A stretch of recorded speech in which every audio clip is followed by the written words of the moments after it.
Ooh, hey, what is up? I hope everyone can hear me okay. It is I, Anton Jackson, speaking in the third person, back once again to talk about season 2 of Breaking Bad. Really looking forward to this one. Really looking forward to this episode. What is up, everybody? Right off the bat, uh, at Paul Sura, bring the bottle back. Absolutely, man, is that a tough scene? Uh, Mixed emotions about that one. Looking forward to discussing it absolutely at Charlie Henning's BRBA Friday. Let's go. Kate Valentine, right off the bat here. Thank you so much for the super chat. Really appreciate the support that you've given to this channel. Good evening, Anton, and everyone. No need to mention my name. Just happy to support your incredible analysis of this epic show. Your words are very kind at Kate Valentine. All the support you've given to this channel is an incredibly generous and tremendous. I really do appreciate it. And I really appreciate everyone for tuning in tonight, and I'm really looking forward to talking about this episode. At Hine, what is up? Charlie Hennings, good to see everyone. What is up, Justin Cruz? At T, how's it going? Hine, a cold, rainy March. Friday, nowhere better spent than here talking about our favorite universe. It's definitely my favorite universe, bar none. That is for damn sure.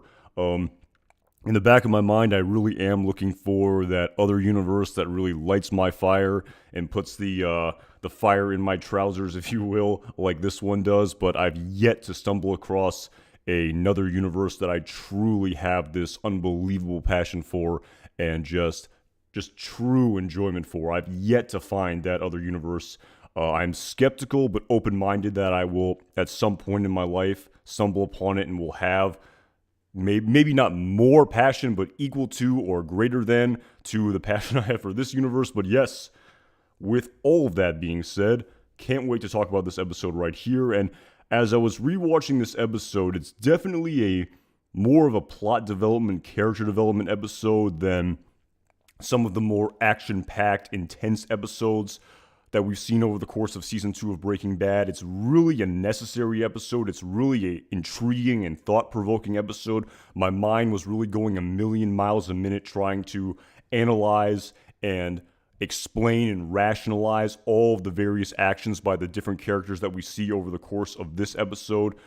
Primarily speaking, the actions of Walter White following his very positive cancer prognosis that he received at the end of the previous episode, and the cognitive dissonance that we as the audience experienced by him receiving this unbelievably positive news of an 80% reduction in his tumor mass as a result of his successful chemotherapy treatment. But that initial happiness was, of course, met with absolute just anger and vitriol. And again, the point of this episode is really to try to unpack the actions at the end of the previous episode of Walt really laying into that paper towel dispenser and truly trying to come to grips and understand why Walter White is upset, for lack of a better term, despite this seemingly very positive news. And that's definitely the main question that I feel like I, as well as all fans of Breaking Bad, are grappling with as they are rewatching this episode. And funny that I mentioned it, it's definitely not, I think a lot of the sort of, with the benefit of hindsight, a lot of the things that seem so clear-cut and so obvious, with the benefit of retrospect, definitely weren't as apparent clearly because we didn't know the whole story. I remember very vividly watching this episode, and there were a lot of thoughts coming through my head in respect to why is Walt doing this? Why is Walt acting in this manner despite his positive diagnosis? And of course, having plenty of time to think about this episode since I first watched it all the way back on Netflix, and I want to say January of 2012. It's really fun to finally discuss this one right here. And of course, before we get into the main meat and potatoes story of this episode, we are once again greeted with the infamous cold opening scene that took place over the course of season 2 of Breaking Bad. Of course, we saw the very first cold opening scene, which introduced us to the Pink Bear, and I discussed all of the potential thematic representations that this scene was maybe alluding to in my analysis of the very first episode of season 2 of Breaking Bad. So you can definitely go back and rewatch a more in-depth analysis of my opinions on this scene. But just very broadly, to just recap my thoughts on this in respect to the Pink Bear, pink being synonymous with innocence, and just the broad-reaching consequences of people who are quote-unquote innocent and are still nonetheless victims of Walter White's actions over the course of Breaking Bad. Not to mention, we saw the eye that we see floating in the pool in the very first episode of Season 2 of Breaking Bad. I've seen theories surrounding that as well, in regards to the eye of morality, the eye of the universe, forever looking over Walter White, the eye of the cartel with the benefit of hindsight closing in on Walter White. And it's actually unfortunate. It's something I've definitely thought about, how the very last time we see the eyeball in Breaking Bad takes place in Season 4 in the episode entitled Box Cutter, when Skyler enters Walter White's condo under false pretenses when he doesn't return home from work, or he leaves late at night following him being kidnapped by Victor, essentially held against his will by Victor at the end of Season 3 of Breaking Bad. She enters the apartment under false pretenses and goes through his things to sort of try to get a clue of where he may be, and she opens up his drawer and sees this eyeball, and that's the very last time we saw this eyeball in the universe of Breaking Bad, if I'm not 100%, if I'm not mistaken. I'm pretty sure that's the very last time we saw that eyeball, and I find it a little unfortunate because it's such a just stark and crucial and thematic and representative symbol in Breaking Bad. And it is kind of unfortunate, in my opinion, with the benefit of hindsight, that there really didn't appear to be a more, I guess, longer, more broad-reaching story that accompanied that eyeball. And it's sort of just very, I'm using that crutch word again, sort of, it's sort of just very unceremoniously disappeared from the universe of Breaking Bad following that scene. But again, it's up to the interpretation of the audience what any symbolism that eyeball may have in this overall story. I love Vince Gilligan talking about the themes and symbolisms of the show, essentially saying that he as a creator doesn't necessarily like to spoon feed and hand the meaning right to the audience. He much rather prefers the audience to interpret a scene and come up with their own potential meaning and analysis. It's much more interesting as opposed to just having a bright neon flashing sign saying this is the meaning. I really like that perspective by Vince Gilligan. And yes, that's sort of the two initial scenes we see here, or at least the two very symbolic themes that were discussed here, or not discussed, but presented here in this cold opening scene that we saw in episode 1, I believe in episode 4, and this is episode 10 if I'm not mistaken, and of course this is the very last time we see it prior to the cold opening scene of the finale where even more information is being displayed to us. But of course, we see what appears to be a little bit of a red herring with the Walter White glasses here again, as we saw in the previous cold opening black and white scene that we saw in episode 4. I believe that was entitled Down, if I'm not mistaken. And anyway, more information is being displayed to us here that we didn't know what was happening the very first time we ever saw the scene. And of course, while we see the initial clues that were presented to us over the first 2 black and white cold opening scenes of the Pink Bear, we don't really see the missing eyeball again, if I'm not mistaken, floating in the pool, but we do see a quick shot of Walter White's glasses here. In this scene, they're definitely much more bent out of shape than were in the previous cold opening scene when they were in the evidence bag. But of course, the big reveal here is we see these 2 body bags on the driveway of Walter White's house. Not to mention, we see that his car has been absolutely smashed to bits. His windshield is smashed. His sunroof is smashed. If I'm not mistaken, one of his windows might have been torn up as well. And of course, more clues, information surrounding what in the world is going on here. Of course, we know exactly what happens here in respect to the plane crash that happens in the season 2 finale, but I definitely found myself scratching my head in the moment the very first time I watched this episode, just wondering what in the world is going on here. Something biblical, monumental is going to happen here on that sort of scale with Walter White, clearly, but what in the world is going to go on here? It seems very far removed from anything that's happening right here in the moment with Walter White. How in the world are we going to get to him punching that paper towel dispenser at the end of the previous episode to 2 seemingly dead bodies in his driveway? What in the world is going on here? Of course, with the benefit of hindsight, these appear to be entire bodies or parts of bodies that flew from the sky and landed in Walter White's driveway following the plane crash. And that is the overall meaning of all of the clues that were teased to us over the course of season 2 of Breaking Bad.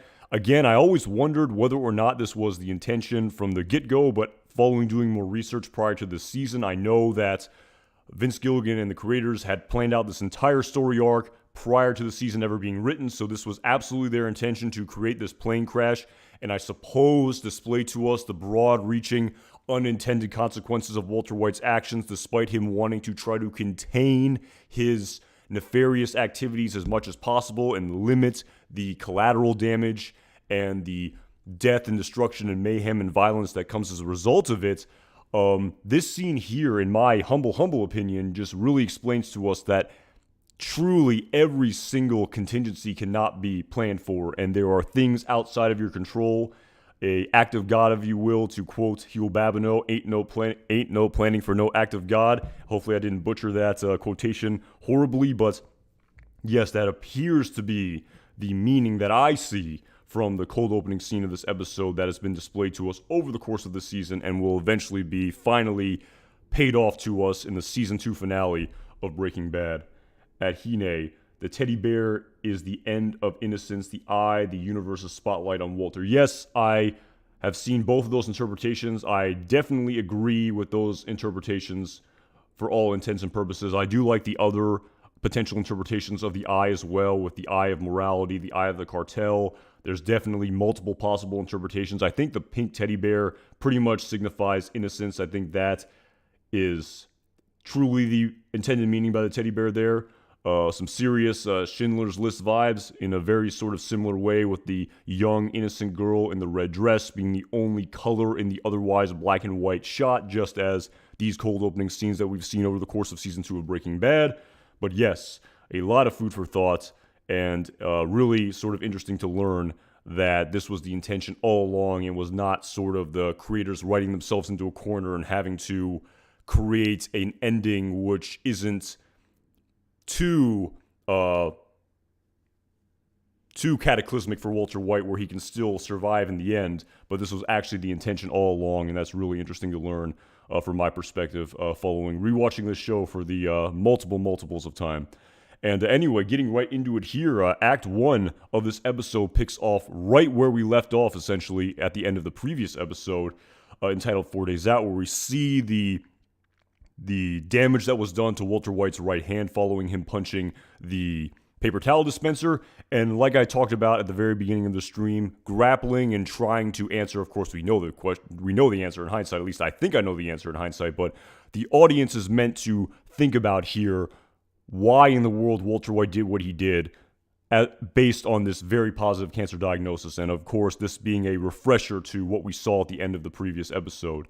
And of course, additionally, more information is also displayed to us in this scene, where the initial thoughts of Walter White coughing up blood, him thinking that this was a signaling of his end of days, is actually just a tertiary damage as a result of his chemotherapy. It's not as serious as he believed it may have been, and he's taking this steroid inhaler in order to deal with his...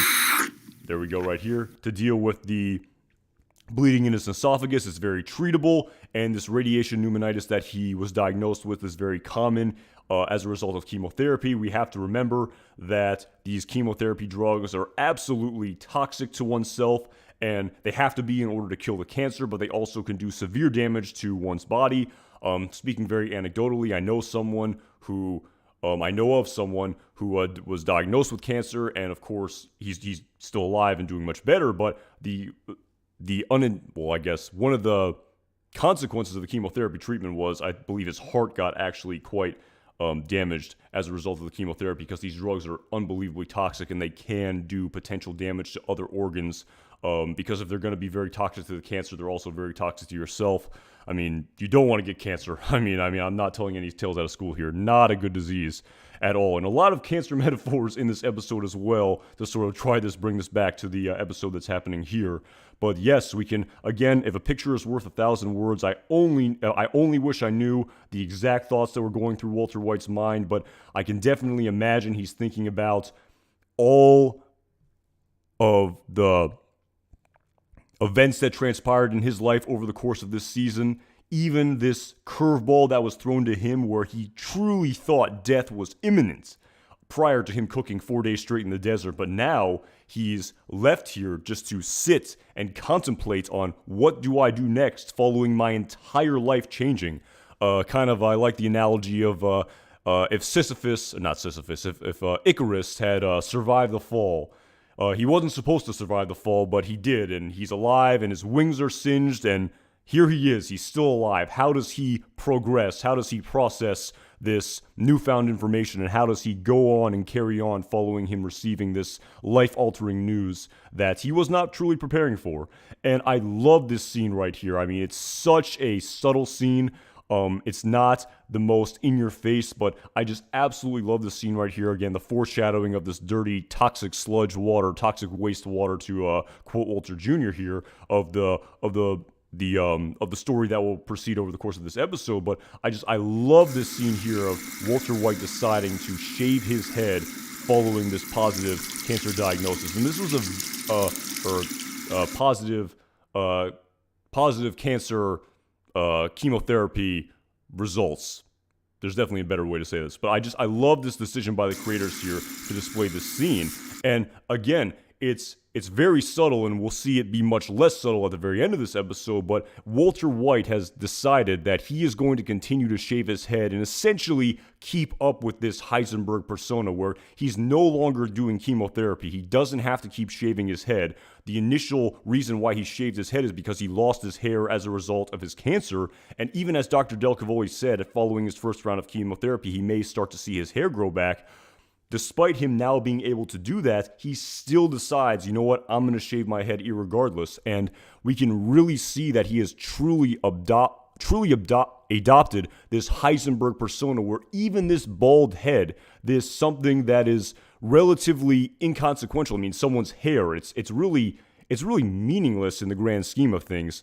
But this bald head, this look, this shaved head that Walter White has adopted as in conjunction with his Heisenberg persona, it really has become a sacred extension of his Heisenberg persona and personality. That's what this shaved head has really meant to Walter White, at least in my interpretation, where yes, you could maybe say, oh, I've just gotten used to the cue ball look, and as he said to Dr. Del Cavoli, and I'm going to continue to shave it, and that's the reason why I'm doing this. But again, it's such a simple and subtle scene, but I find it so much more powerful in my humble opinion, where I'm really seeing this as him continuing to adopt this persona. I definitely think this was the intention by the creators, where it truly is this look, this bald look is truly a sacred extension of his Heisenberg persona, and it's a great little scene here at the very beginning of this episode, which really foreshadows that despite Walter White no longer needing to cook meth and assume this Heisenberg persona ostensibly, where he's cooked all the meth, he can sell it off, he can leave his family with the money that he always wanted to. As he'll say to Jesse Pinkman down the line, I guess I'm done, but we really learn that this sort of Jekyll and Hyde, sort of devil and angel, whatever metaphor you want to use, is definitely ping-ponging in Walter White's head, where despite him thinking, I guess I technically don't have to continue this anymore, I still have this innate desire to continue living this life that I've lived over the course of Breaking Bad.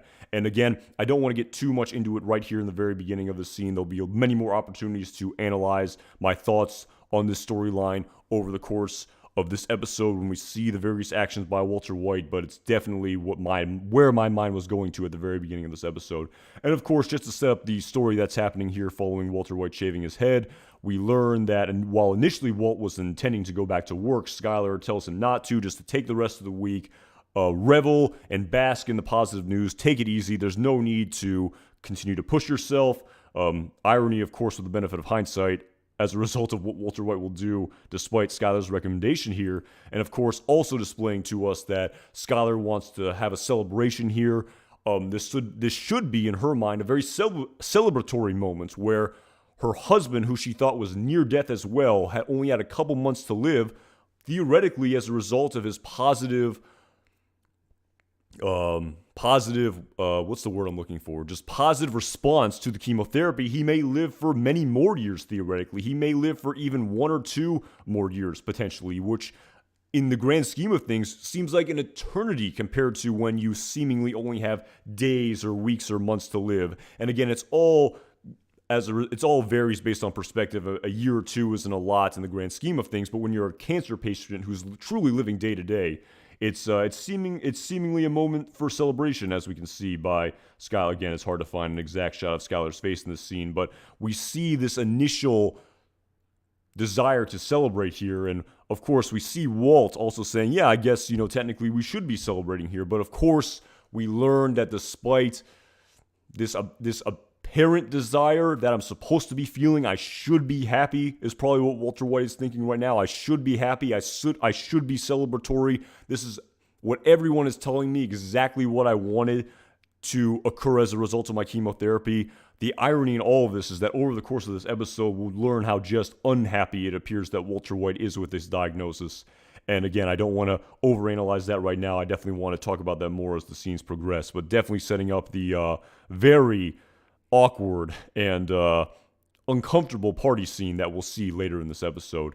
And of course, we see Skylar go off to work here and leave Walt to his own devices, telling him to just take it easy, do nothing, bonus points if you take a nap. Of course, Walter White tries to revel and relax for all but a couple seconds here, picking up some books, just trying to get into something, mind clearly preoccupied with what's going on in his life with Heisenberg and the 19 pounds of the 38 pounds of methamphetamine, 38 and change, 40 pounds of methamphetamine that he cooked with Jesse Pinkman.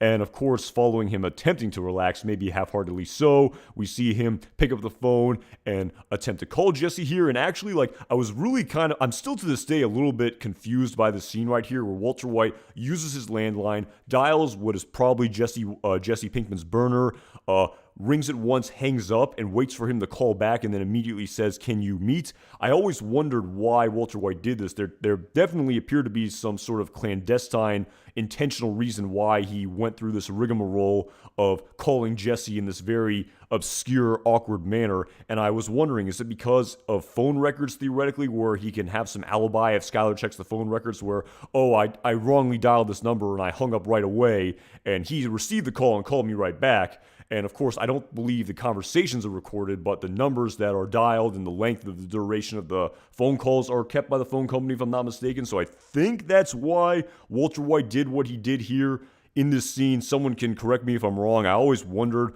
the peculiarity of this phone call between Walt and Jesse. I was always kind of interested in what was going on here. But yes, if anyone has any other ideas why he decided to do this, I'd love to know it in the chat. But of course, following him eventually getting that call back from Jesse, he very quickly answers and says, "Can you meet?"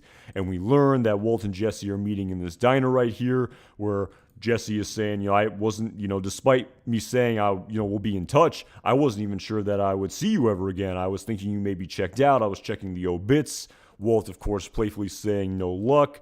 Jesse then wondering what the prognosis is here. So what's the upshot? What happens now? You're saying I deserve this. I'm giving speeches. What's going on?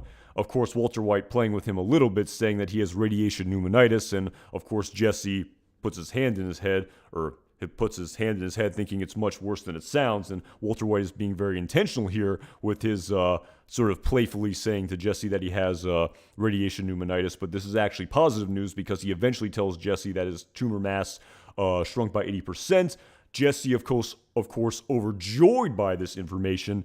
And we as an audience have to remember the backstory of Jesse Pinkman, where it was revealed to us in season 1 of Breaking Bad that his Aunt Ginny also had cancer, thus explaining to us how Jesse would be so familiar with cancer stages and with the potential prognosis of chemotherapy and the unlikelihood of a tumor mass shrinking by 80%. Again, I don't know the statistics off the top of my head for stage 3A cancer, but if I'm not mistaken, stage 4 cancer being the worst, I believe that less than 5% of people live 5 years or more with stage 4 cancer. So, I mean, most people who are diagnosed with stage 4 cancer, I believe, die within a year or less than a year, year and a half, 2 years. That's the most common prognosis of stage 4 cancer, if I'm not mistaken. Someone who's an oncologist or much more well-versed in this subject matter can correct me if I'm wrong.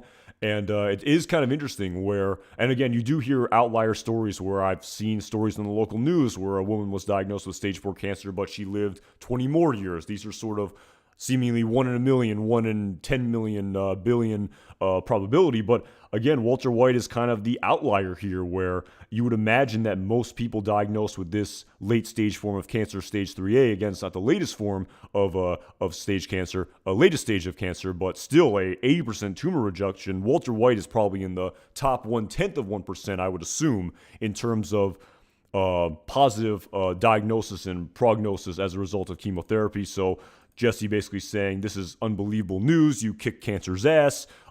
You must be stoked. And of course, I mean, there's a great scene here. I definitely want to play it off the top of my head where Jesse is saying, you thought you were near death. The statistics were telling you you are most likely going to die in a matter of months. And now you're being told that you're given a second opportunity. You can continue to live for maybe years when you thought you'd be dead any day right now. You must be stoked. And again, I feel like I just need to play a little bit of the scene to truly just exemplify Walter White's reaction to Jesse Pinkman here. My aunt, she never, I mean, you know. Wait, fast forward a little bit. So sight. Of course, I am. And again, just to kind of go back to the point I was discussing there, I mean, Walter White, he's probably wondering to himself, Jesse's right, I should be stoked, but why don't I? Why am I not happy? Why am I not happy by this positive prognosis on my cancer? Why am I'm saying that, yes, I'm stoked, but clearly the expression on his face that the creators are intending to display to us here in this scene, as well as his mannerisms and demeanor, are truly not in sync with one another. So yes, that's kind of the head-scratching question as a result of Walter White's actions here in the scene. And it really is an interesting question that will continue to be grappled with, and the layers of the onion will be further peeled back to display Walter White's thinking over the course of this scene. But yes, this is just such a well-done episode in my opinion. At Pulsar, I'm pretty sure it was because he knew Skylar would star 69 the last call, and she couldn't do it if the call wasn't completed. Okay, at Pulsar. Okay, that makes a lot of sense. Yes. I feel like most people don't use landlines anymore, but I guess you can do that with a cell phone. Okay, I do appreciate that feedback. Pulsara. It was definitely intentional, Pulsara, but I always wondered why. I always wondered about that. So yes, that makes a lot of sense. I appreciate that information in respect to the nature of the phone call that occurred prior to this meeting that we see right here. And of course, following this, Jesse then says, well, following this great news, how do we proceed here? And Walter White then saying, we proceed with caution, sell off what we have, and then after that, I guess I'm done. And again, another scene that I just really feel like the need to play right here, so. And stay cautious. Sell off what we have. And then,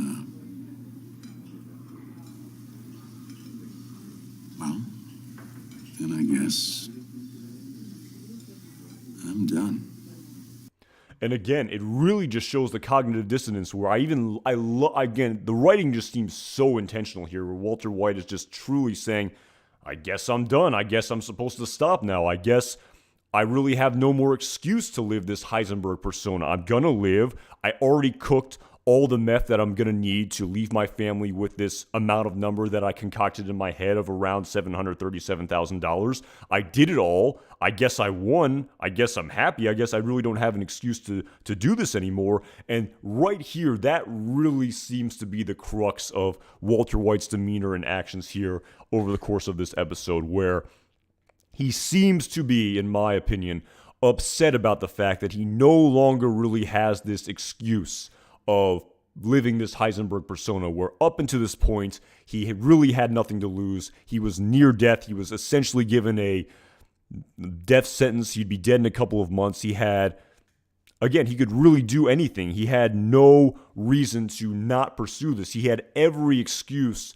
seemingly, to do these illicit, illegal, nefarious activities and provide for his family, and he did it all. he's I guess I did it all. But I guess I don't have to do this anymore. Then I should be able to revel in what I've already done and be happy with it. But clearly, Walter White is exhibiting cognitive dissonance here, where he's likely grappling with the fact that, I don't like this thought and this premise and this newfound potential and belief that I'm no longer going to be able to live this Heisenberg persona anymore. That seems to be what Walter White is, the thoughts that are going through Walter White's head here in this episode.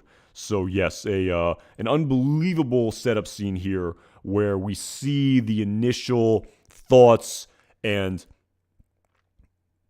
just coursing through Walter White's head right here, following the news he received at the end of this episode, at the end of the previous episode, and that likely in many ways explains his actions that he exhibited at the end of the previous episode as well, punching that paper towel dispenser. But I will continue with this storyline as we see it progress over the course of this episode.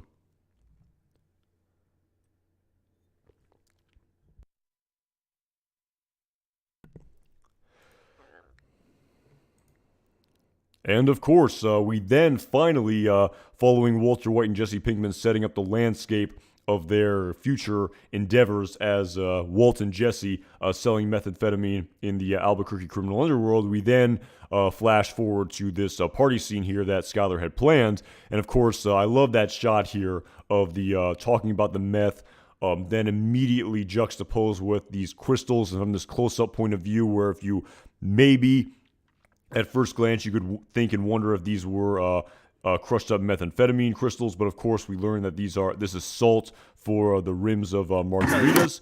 And again, pretty great scene here in my opinion. I always kind of found it ironic. I don't want to get too much on my high horse here, but it is kind of funny how, I guess in many respects, I mean, all drugs are very bad for you, and we as a society say that drugs are bad, and they really are detrimental, and drugs like methamphetamine really are bad. But at the end of the day, alcohol technically is a drug, and we as a society kind of say, well, this one's okay though. This one's okay, despite the fact where you absolutely can overdose on it from alcohol poisoning. You can become addicted to it. It's definitely not good for you in many respects. Well, in most respects, especially if you use it in copious quantities, which most people tend to do. Again, I'm really kind of getting on my high horse here, but I definitely think it was kind of intentional to sort of juxtapose this legal drug with the discussion of the illegal drug that we see in the previous scene, but that's really neither here nor there. Of course, we then see this toast scene that happens here where Skyler thanks everyone for their presence here and prepares to celebrate this positive news in respect to Walter White's cancer. And of course, while initially we see Walter White again, apparently having to exhibit this happiness which he thinks he's supposed to be feeling, following Skyler talking about, after all we've been through, this is a time for celebration. You should be so happy for this positive news in respect to your cancer. Walter White's demeanor then very quickly shifts when Skyler then begins to thank Gretchen and Elliot Schwartz for paying for his chemotherapy treatment. Now, of course, while we as the audience know that they are not paying for his cancer treatment, his family does not yet know, and of course, that's a crucial piece of the plot that I've discussed over the course of Season 2 of Breaking Bad, this hiding of the fact that Walter White is paying for his chemotherapy with his own illicit gains that he obtained from selling and manufacturing methamphetamine, and he's not using the charity which he views in his mind of Gretchen and Elliot Schwartz. And again, I've discussed this, especially in the episode entitled Peekaboo, and Walt finally had that coming to blows with Gretchen Schwartz. But of course, I can definitely understand what Walter White is feeling here in the scene, as maybe misguided as it may be in terms of having a healthy and positive outlook in one's life, where we can clearly see him not enjoying at all his wife thanking these group of people and having everyone believe that Gretchen and Elliot paid for his cancer treatment. It almost makes him seem as though he's feeble and weak and in need of this handout. And of course, Walter White's own pride and ego is likely incredibly damaged by Skyler's own speech here in the scene. And to just have to revel in and just essentially, in his mind, probably eat this proverbial shit of Skyler thanking these two people who he vehemently despises and feels like stole from him and took advantage of him and abused him, and he truly feels aggrieved by the actions of these two people. Again, the truth is probably somewhere in the middle from what Gretchen said and what Walt said, but irrespective of where the truth lies, Walter White definitely believes this in his head, and you can definitely understand why he's so affronted and so upset by Skyler thanking by thanking Gretchen and Elliot here in this scene. And the drinking that starts here with the beer definitely doesn't seem to quite do it for Walter White when he's trying to drown his emotions and sorrow, if you will, more like just his emotional turmoil here in alcohol, and we'll see that come to blows in a little bit. But of course, following Skyler's speech here, we then see Walt's speech here, where of course Walt says, "When I first got my cancer diagnosis, my first thought was, why me? And of course, when I got my positive news, I said the same thing." And again, the cognitive dissonance here is on full display, where despite Walt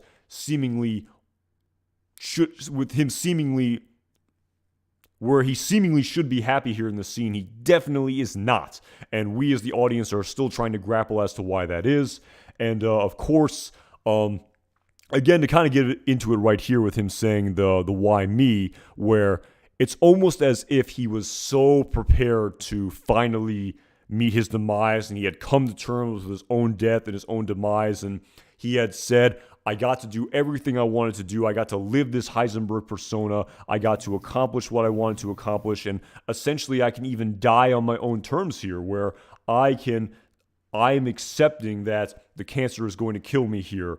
And I have come to terms with that. And in many respects, it kind of reminds me of Castaway a little bit, in that great scene where Tom Hanks is talking about or Tom Hanks, I almost forget his character's name. I see him as Tom Hanks. He had a different character.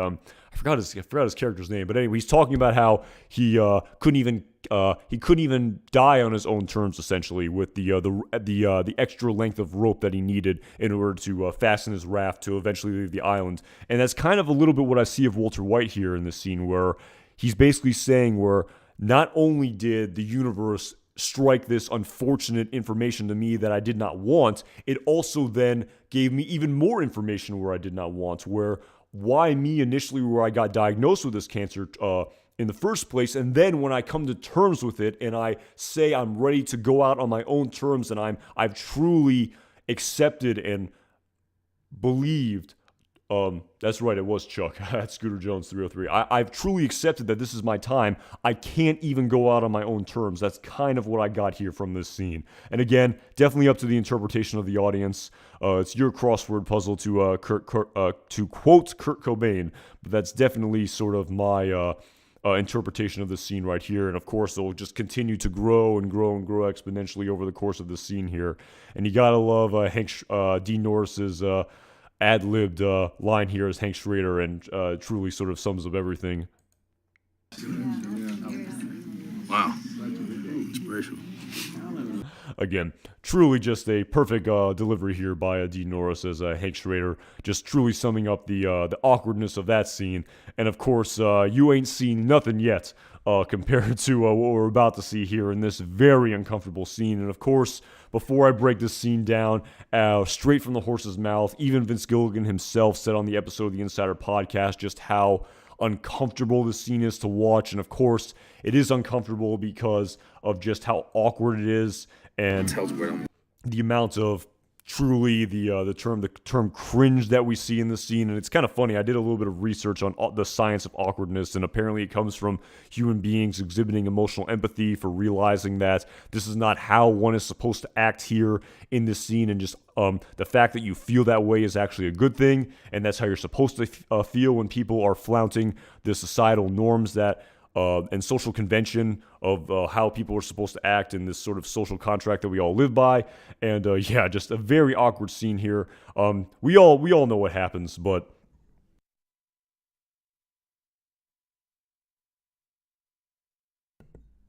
of course I'm going to discuss it. I just don't want to repeat too much just of the dialogue that happens here in the scene. Of course, a little bit of a callback here to Negri Azul when Hank is discussing Tortuga here in this scene. And of course, this is initially the sort of initial premise and setup of this scene where we can see just how immersed Walter Jr. is in this conversation and how much he reveres and looks up to his Uncle Hank. And again, while we can clearly see that Walter White is upset with this, how he doesn't like the fact that his son maybe respects and looks up to and reveres his uncle more than himself. And again, it's up to the interpretation of the audience here, the thought process behind Walter White here in the scene, because at the end of the day, we don't know what's going on in Walter White's head. But despite Walter White clearly, just as a result of his dialogue here in the scene, being why are you looking at him for? Why do you need his approval when I say, well, I'm your father, I'm telling you it's okay to drink, why are you deferring to your Uncle Hank here? Clearly that is something that Walter White is upset with, that has been laying dormant and has been repressed inside of him. And again, I feel like while he's upset with that, sure, he clearly has some issues surrounding how his son views his relationship with himself versus how he reviews his relationship with his uncle. I feel like I'm playing a psychotherapist here.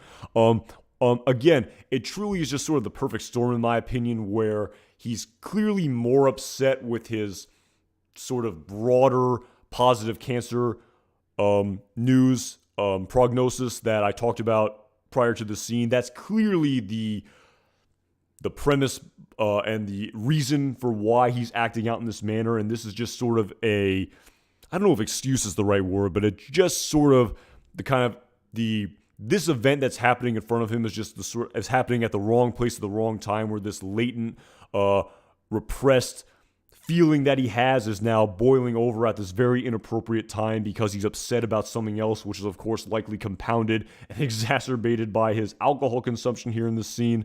And of course, we see Walter White again. We don't know exactly why he does what he does. It is pretty obvious that he's upset by the fact, like I said, that his son seems to revere his uncle, and in Walter White's interpretation, respect his uncle more than he respects himself.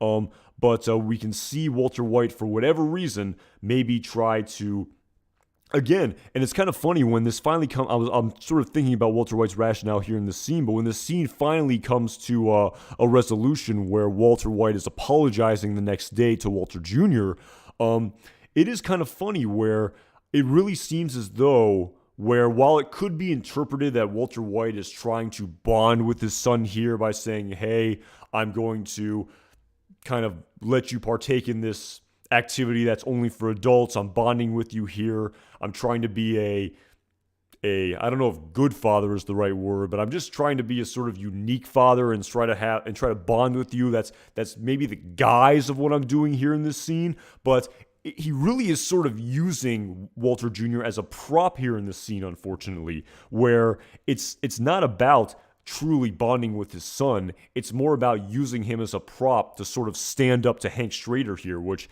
is kind of, for lack of a better term, kind of effed up by Walter White. And of course, I mean, he clearly is not dealing with his own issues that he has. He clearly hasn't come to terms with the very conflicting emotions that are going through his head, where he clearly wants to continue to live this Heisenberg persona, but every rational thought in his head is telling him he no longer has to do this. So this cognitive dissonance is clearly causing him, at least in my interpretation, a lot of distress, and he really hasn't come to terms with what he's going to do as a result of these emotions that he's experiencing in his head, and he's just acting out in this manner in a very cynical and just not kind of like an ass for lack of a better term, but he's kind of being a jackass here to his son and using him as a prop and not really bonding with him. And of course, the scene starts out rather lightheartedly, where yes, I guess in most social circumstances, can you give your 16-year-old son one shot? Yeah, I guess that's probably okay. It's not okay, but it's more socially acceptable. And Hank is sort of understanding, don't tell your mother, that'll grow some hair on your chest. 16-year-old kid, one shot. You clearly, if you've never drunk before in your entire life, you can't just start pouring back tequila like Walter Jr. eventually does, and him throwing up in the pool is the only logical conclusion of the actions that happen here in this scene. But of course, the scene then continues to build here, and it begins to become much more awkward, where he pours the second shot and the third shot eventually, and of course, Hank is trying to deflate the situation here. Can clearly see how upset Walter White is in this scene. He tries to deflate it as much as he can. He tries to not really have this blow out of proportion, but he can't just sit by and do nothing here. He can see that Walter White's actions here in this scene are not appropriate to pour his 16-year-old son a second and third shot of tequila, where eventually he ends up covering the glass of the third shot. And despite him basically saying, no, you're not going to pour this third shot for Walter Jr., I'm putting my fist down here, we can, again, it's not about Walter Jr., he's clearly just a pawn in this sort of emotional game that Walter White is playing with Hank. He clearly is trying to, his ego, in my opinion, seems very affronted, and he feels emasculated, and he's trying to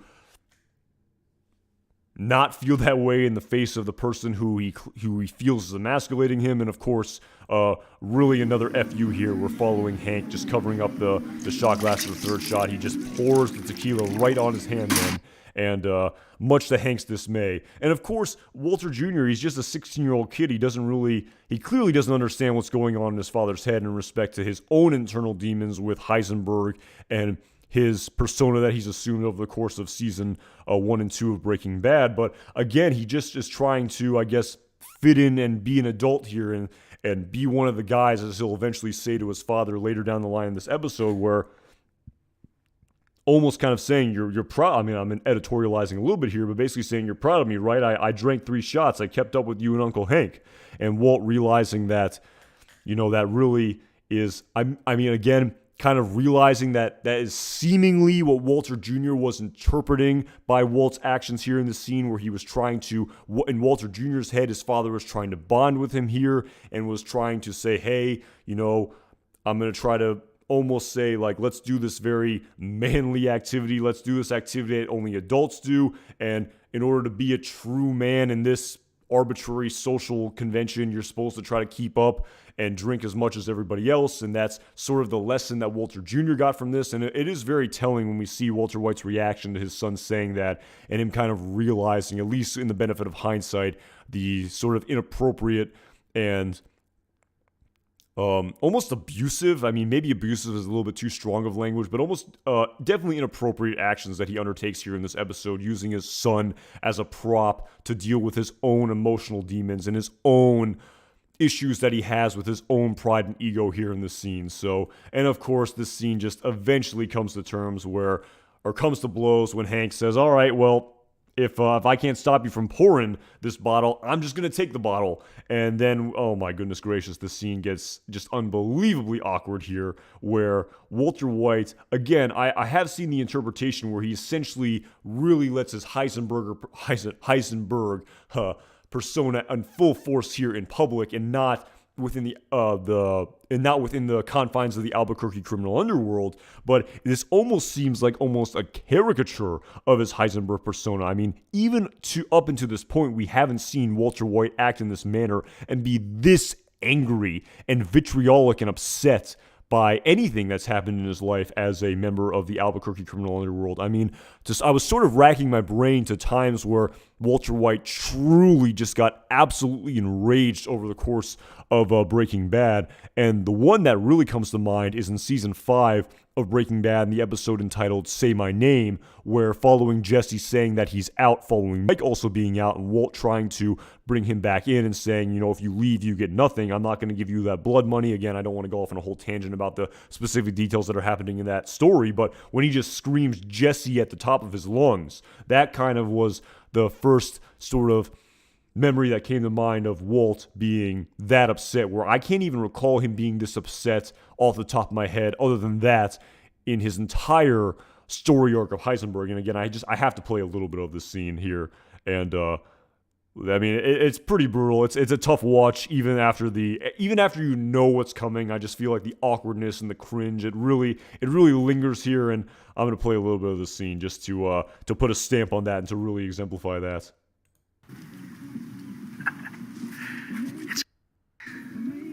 Sorry, buddy.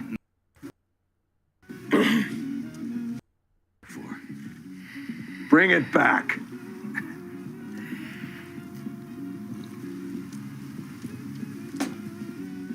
Definitely not at the. Where's the true anger scene here? I have to. It's gonna be tough to exactly find it. Yeah, I should have definitely teed up this scene. 1 second.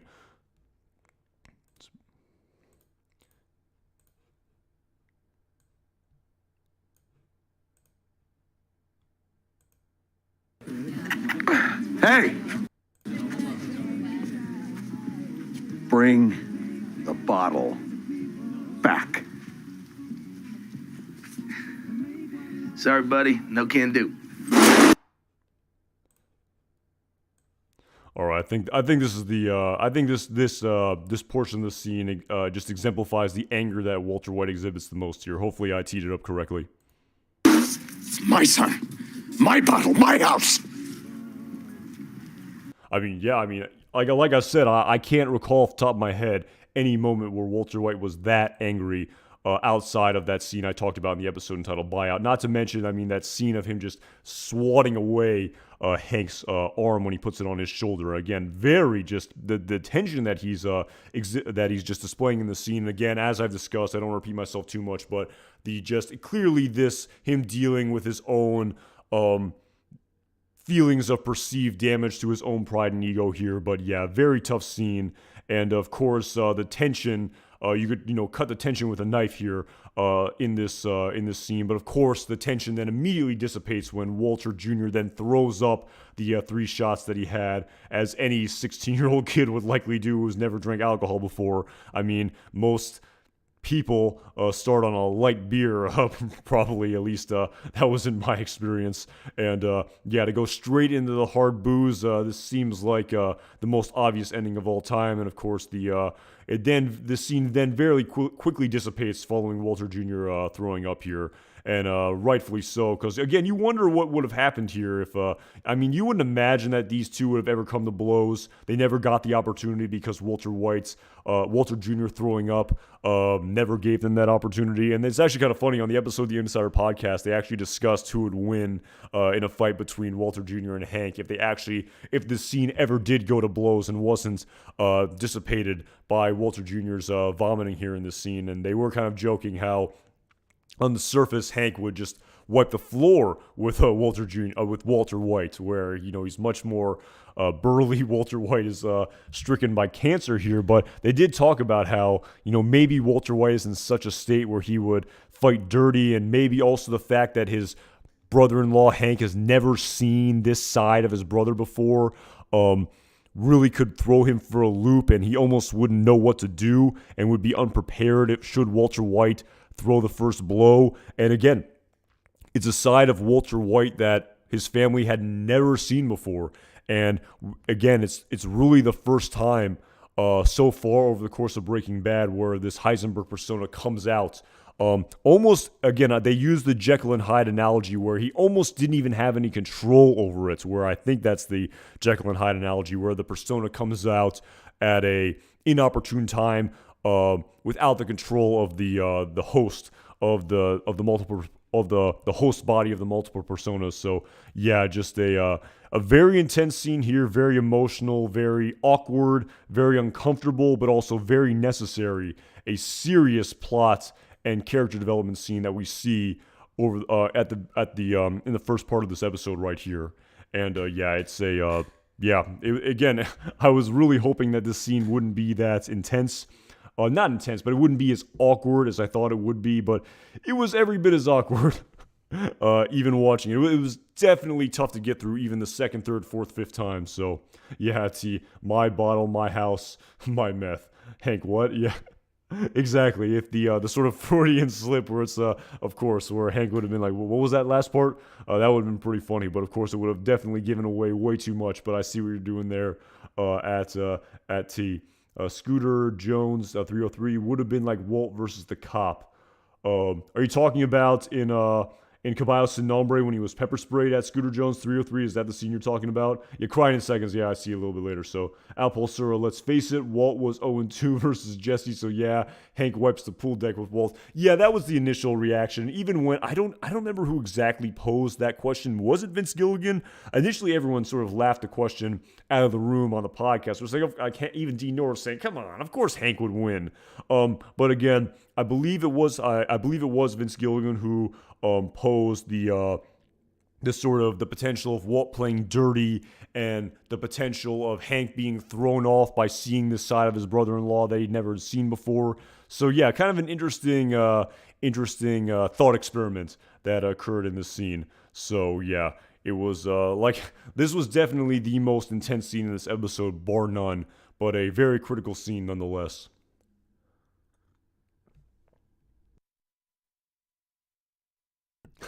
That is true. That is a great point at T. Well, it wasn't even close. He did kind of sucker punch him, if you will. He was absolutely KO'd. Walt was not expecting that. He was not expecting that punch in any regard. But yeah, that was. I do forget that scene. I believe that was in oh my god, I'm forgetting the was it 38 special. I think that was the name of the episode. The second episode of season 4 of Breaking Bad. So yes, and I apologize. I have to actually step away real quick, but I will be back in 1 minute. I apologize.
Ooh, okay, we are back. So yes, quite the scene right here. But continuing here, we finally get to the B story, if you will, and my goodness gracious, poor Jesse. I almost feel, I do feel a little bit bad for Jesse here in this episode. This is a very illuminating episode for the persona and personality of Jesse Pinkman. And yeah, this is a tough one, but a necessary one. And of course, I don't want to get bogged down in every little detail that's happening here in this scene. But what we're seeing right here is the last moments of innocence and bliss for this young, happy couple here, where this is truly the final moments prior to this honeymoon period, this initial, just unbelievable physical and seemingly emotional connection between these two characters. This is the last moment that they're going to be able to revel in this happiness and bliss, where we can see Jesse Pinkman cooking breakfast for Jane, and they're very happy, and things are going great in this relationship, and things are just absolutely wonderful. Jane even saying, you have to work today, whatever that means, clearly insinuating that despite the fact that she knows that Jesse is up to some nefarious and clandestine activities, she still is very attracted to him, and this is not a deal breaker nonetheless. And of course, Jesse saying, no, actually I don't. Today I'm all yours. following that. Following the previous episode, if I'm not mistaken, entitled 4 Days Out, where they were initially going to go to Santa Fe, and of course, he could not go because he was under false pretenses tricked that they had to go out and cook meth for 4 days. But now finally they can just revel in their relationship here, and Jesse doesn't have to do anything today, and they can just spend time together. These two young, beautiful people who are in love. Things are seemingly going so well. Oh, we're so happy for Jesse. Everything's coming up Jesse Pinkman. This is truly might be the happiest that Jesse has ever been in his entire life, and will ever and forever and will be for the rest of his life.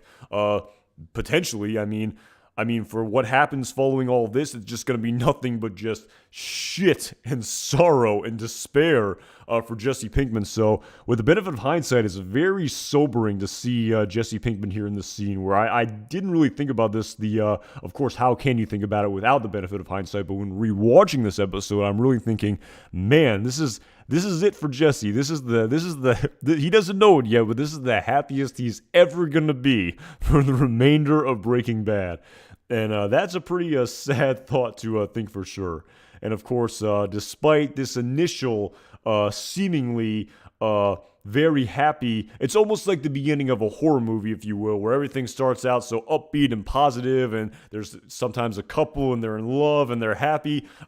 This really is going to kind of turn into a horror movie for these two characters, this sort of mini horror movie over the course of this episode. So, yeah, there's a lot to be said about that for sure. At Scooter Jones, we're definitely jumping the gun here. We are definitely jumping the gun, and despite me thinking that I've said almost everything I have to say about Jesse's character, again, there's maybe still a little bit more to say in respect to how his life as a young man in his late 20s in Alaska is going to go for the rest of his life. So yeah, the intro to a horror movie here for Jesse Pinkman. I like that sort of perspective with the benefit of hindsight. At Sam Fisher, thank you so much for the super chat. Really appreciate all the support you give to this channel. Hope you're staying warm. Getting any snow? I think Walt would be like a caged animal in a fight with Hank, and Hank. I think Walt would be like a caged animal in a fight with Hank, and Hank would lose because of that factor. In respect, I really appreciate the super chat again at Sam Fisher. Thank you so much for the support. I am staying warm. Am I getting any snow? I hope to God not. Snow is only fun when you are in high school and where you have the potential of not going to school. I feel like snow is just an absolute hindrance as an adult, especially if you actually want to do things in life and don't want to just be cooped up all the time and not be able to do anything. If you have plans or have things you want to do, snow is definitely not fun. So I don't think I'm getting any snow, but I hope there's not going to be any snow. That's for damn sure. In respect to the fight between the two characters, I think Walt would be like a caged animal in a fight with Hank. Oh, I see what you mean. So he would be he would be very pins up, if you will, sort of like a caged lion who is yearning to break free from that cage, and all of the anticipation and the anger and the anticipation and anger and all the emotions that he's exhibiting. He's just this anticipatory adrenaline that's coursing through this caged animal. As soon as you open up that cage, he's just going to pounce. I think that's sort of the analogy that you're using in that theoretical fight, and Hank would lose as a result of that factor. Yeah, I mean, I like that potential analysis at Sam Fisher, and that's essentially what Vince Gilligan was alluding to, where I even think he did mention adrenaline at Sam Fisher on that episode of the Insider Podcast. I'd have to go back and listen again, but he did bring up the playing dirty aspect, the Hank being thrown off his game and not expecting the fight because he'd never seen the side of his brother-in-law before. But yes, I do like the sort of I would imagine a caged animal would have the same sort of premise of an adrenaline hormone as a human being would. So in a theoretical fight like that at Sam Fisher. So yeah, I actually hadn't considered that potential at Sam Fisher. I like that analogy, the caged animal. That's one that I hadn't considered, and I don't think they discussed that per se on the Insider Podcast. They may have discussed adrenaline factoring into an advantage for Walter White in that theoretical fight. But yeah, I do like that, and despite Hank clearly be outmatching Walt in size, strength, you name it, maybe he could win in that fight as a result of the adrenaline and other factors that are and all the other hormones that are coursing through his veins. Not to mention the sort of just truly how amped up he is by how affronted his pride and ego is. And again, I feel like a lot of just fights that happen in society come as a result of people feeling their emotions hurt, for lack of a better term, just feeling aggrieved, feeling disrespected, feeling that someone has knocked down their pride. And that's essentially what's going on through Walter White's mind, in my humble opinion, at Sam Fisher. At Scooter Jones, he probably bit him. Yeah, talk about him playing really dirty. That's definitely not a fair fight right there if Walter White is resorting to his teeth.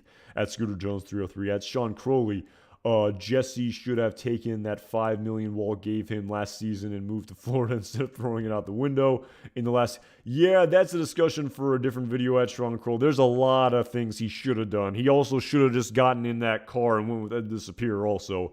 Brock would have still had a mother then, at Sean Crowley. But that is definitely a discussion for another time. At Just Damn, what is up as well? What is up, Shell?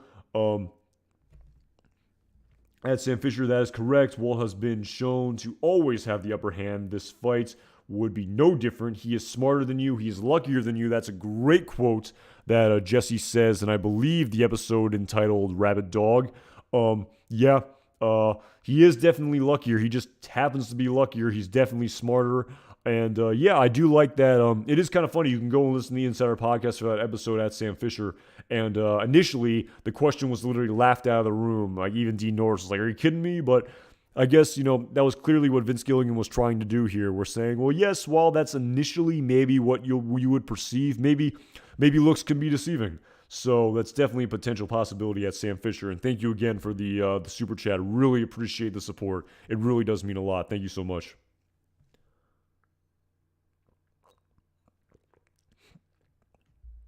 At Sean Crowley, yeah. Again, that's a whole nother thing. I talked about that a little bit earlier in respect to Walt's perceived grievance against Gray Matter, Gretchen, and Elliott. And we don't know the exact story. We never will. It's kind of a he said, she said. It really is. And I would imagine the truth is somewhere in the middle. That's sort of my interpretation of it all.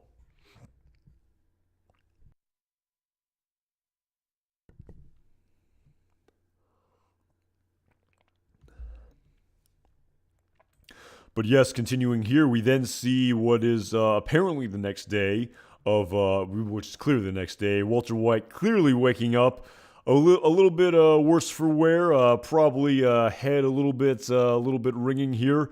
Clearly exhibiting signs of a hangover based on the copious quantities of alcohol that he drank. I feel like everyone has been there.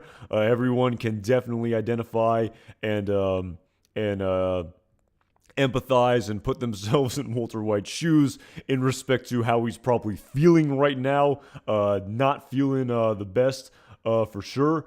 Got to do midterms during spring break at Sam Fisher. I mean, I guess it's all part of the game, I suppose. Getting that degree. But I guess that does suck if it happens during your spring break at Sam Fisher. At Scooter Jones, it is Margolis, and we will be getting to see her father for the first time in this episode as well. But yes, Walt hungover here, clearly,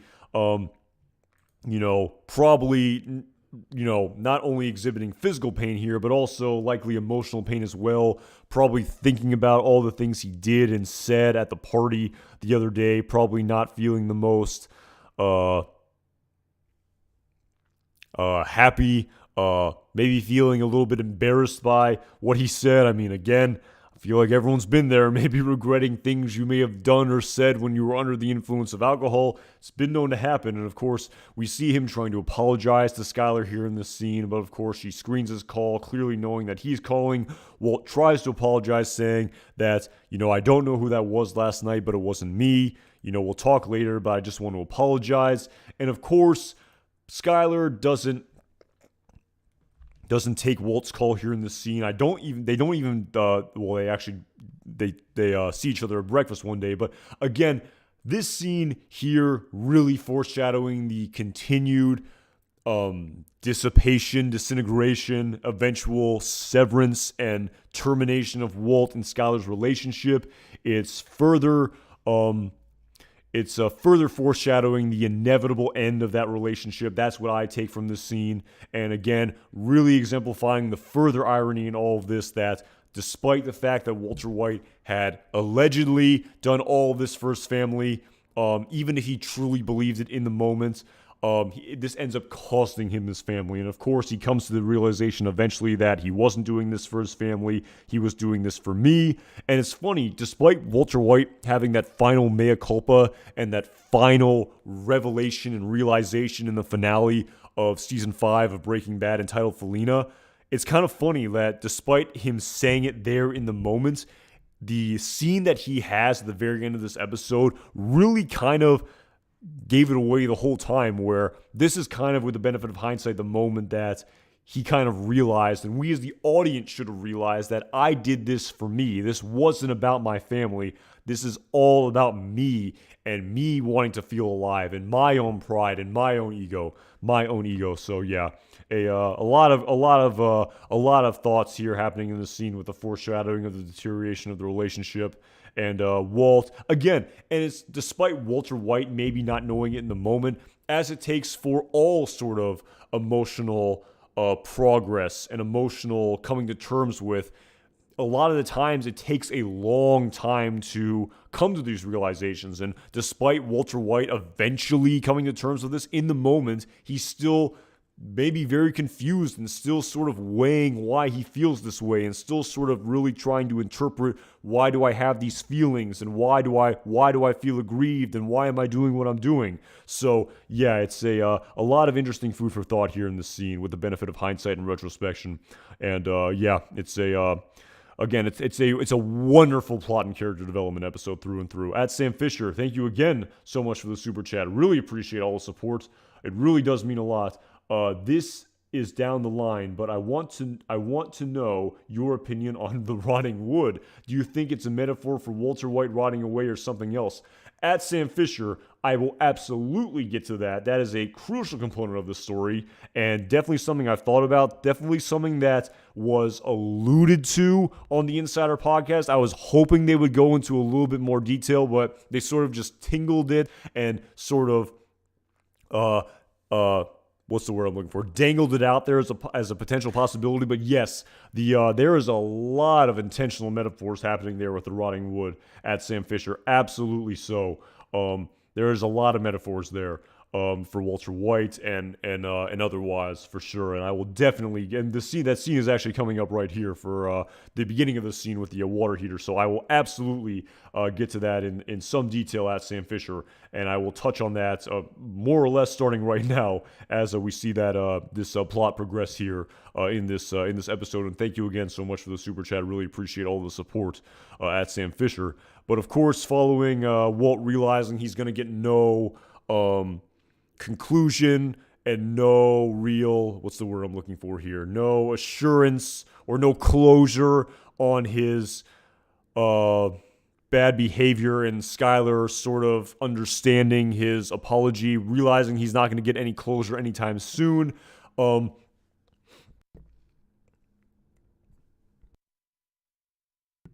It actually is a little bit Saul Goodman-esque in my opinion, where clearly Walter White just can't be alone with his thoughts here in this episode. He's clearly constantly just keeping busy and trying to stay occupied here, because he likely is just racking his brain and understanding he has all these conflicting thoughts, and in many respects, maybe he doesn't want to deal with them. Maybe it's just very confusing. Maybe he wants to take a break from all of them. But he clearly, in this scene, by dealing with the hot water heater, seeing the toxic sludge come out of the metaphorical toxic sludge come out of the sink here, and realizing that he needs to deal with the hot water heater. This is sort of a guise, if you will, and a not a guise, but it's a sort of, what's the word I'm looking for here? This is all of these projects seem to be an excuse and a distraction from Walter White truly coming to terms with and dealing with all the emotions here in this scene, including the rotting wood at Sam Fisher, which we will get to a little bit down the line after he replaces the hot water heater. But yes, this is a hot water heater that was even discussed at the beginning of this season, not to mention the very first episode where in the pilot where Walter Jr. says, there was no hot water, buy a new hot water heater. We're finally seeing that initial story that was displayed to us in the pilot coming full circle in many respects right here in this scene. And so we see that prior to Walter White getting to that construction project, we see Skylar at work listening to the phone message. But prior to Walter White saying more than, "Hey, it's me," she then immediately hangs up the phone during the meat and potatoes of Walter White's ostensible apology on the voicemail that he leaves for his wife. And this is then interrupted by Ted Beneke coming in the room. And of course, a lot happening here where two major things happen here in the scene where one, Skylar divulges the fact that Walter White has cancer, something that she didn't tell Ted initially when she asked for this job, initially the entry-level data entry job, and eventually she got her old job in the accounting department. But of course, that's the one piece of critical information that we see here in this scene, using Ted.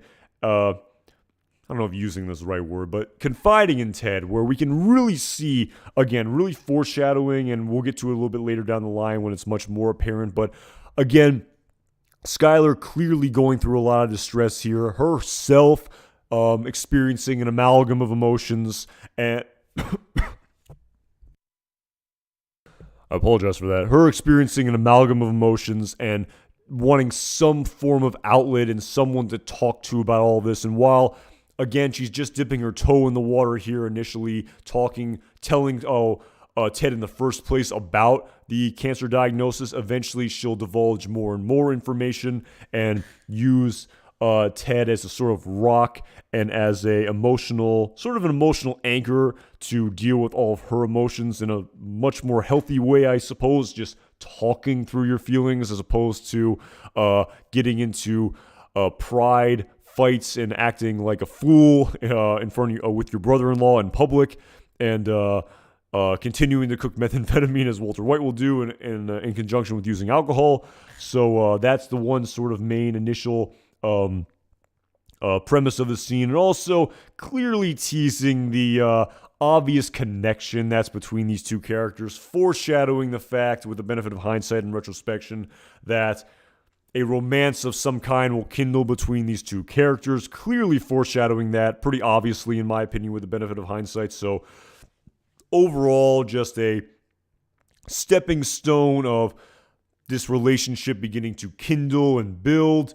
And in order to truly have any relationship with anyone in any serious capacity, you have to be open, you have to be honest, you have to be transparent.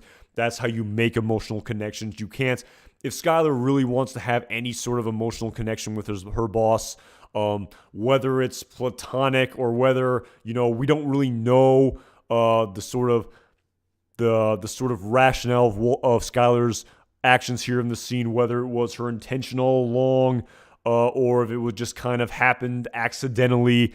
It was more sort of a, meant to be sort of perfect storm thing. Again, there's a lot of food for thought. I don't want to spend too much time parsing over what may or may not be happening with Skylar White in her head in this scene, but yes, definitely foreshadowing this relationship beginning to kindle here by Skylar confiding in Ted the fact that Walt has cancer, and also just seeing the obvious tension, sexual or otherwise, that's clearly being foreshadowed here in the scene. And yes, this is definitely just the beginning of the sort of BC story arc between these two characters here. At Sam Fisher, I wish I had a lot of hot water. It takes so long for my shower to get hot water again. Yeah, that's definitely not fun. I'm no expert. Maybe it has something to do with the water pressure. I'm not 100% sure at Sam Fisher. But yeah, definitely hot water is definitely a must. I feel like once you take hot showers, it's hard to not take hot showers, for sure, at Sam Fisher. I have heard they're better for you, though, at Scooter Jones. I have heard that. I don't know if they feel better at Scooter Jones, but I have saw some research that they're definitely better for you, and they don't dry your skin out as much. But come on, who doesn't like a hot shower? So. At Lakota himself. Yeah, I can't. That's the can't wait to talk about that scene. I'm definitely jumping the gun here a little bit at Lakota himself. But for anyone who wasn't 100% sure and clear, Happy Birthday, Mr. President happens in the very next episode entitled Mandela. So I know everyone's really looking forward to that. That is for sure. Ted has himbo energy at tea. That is that's an interesting one. That's some interesting food for thought right there.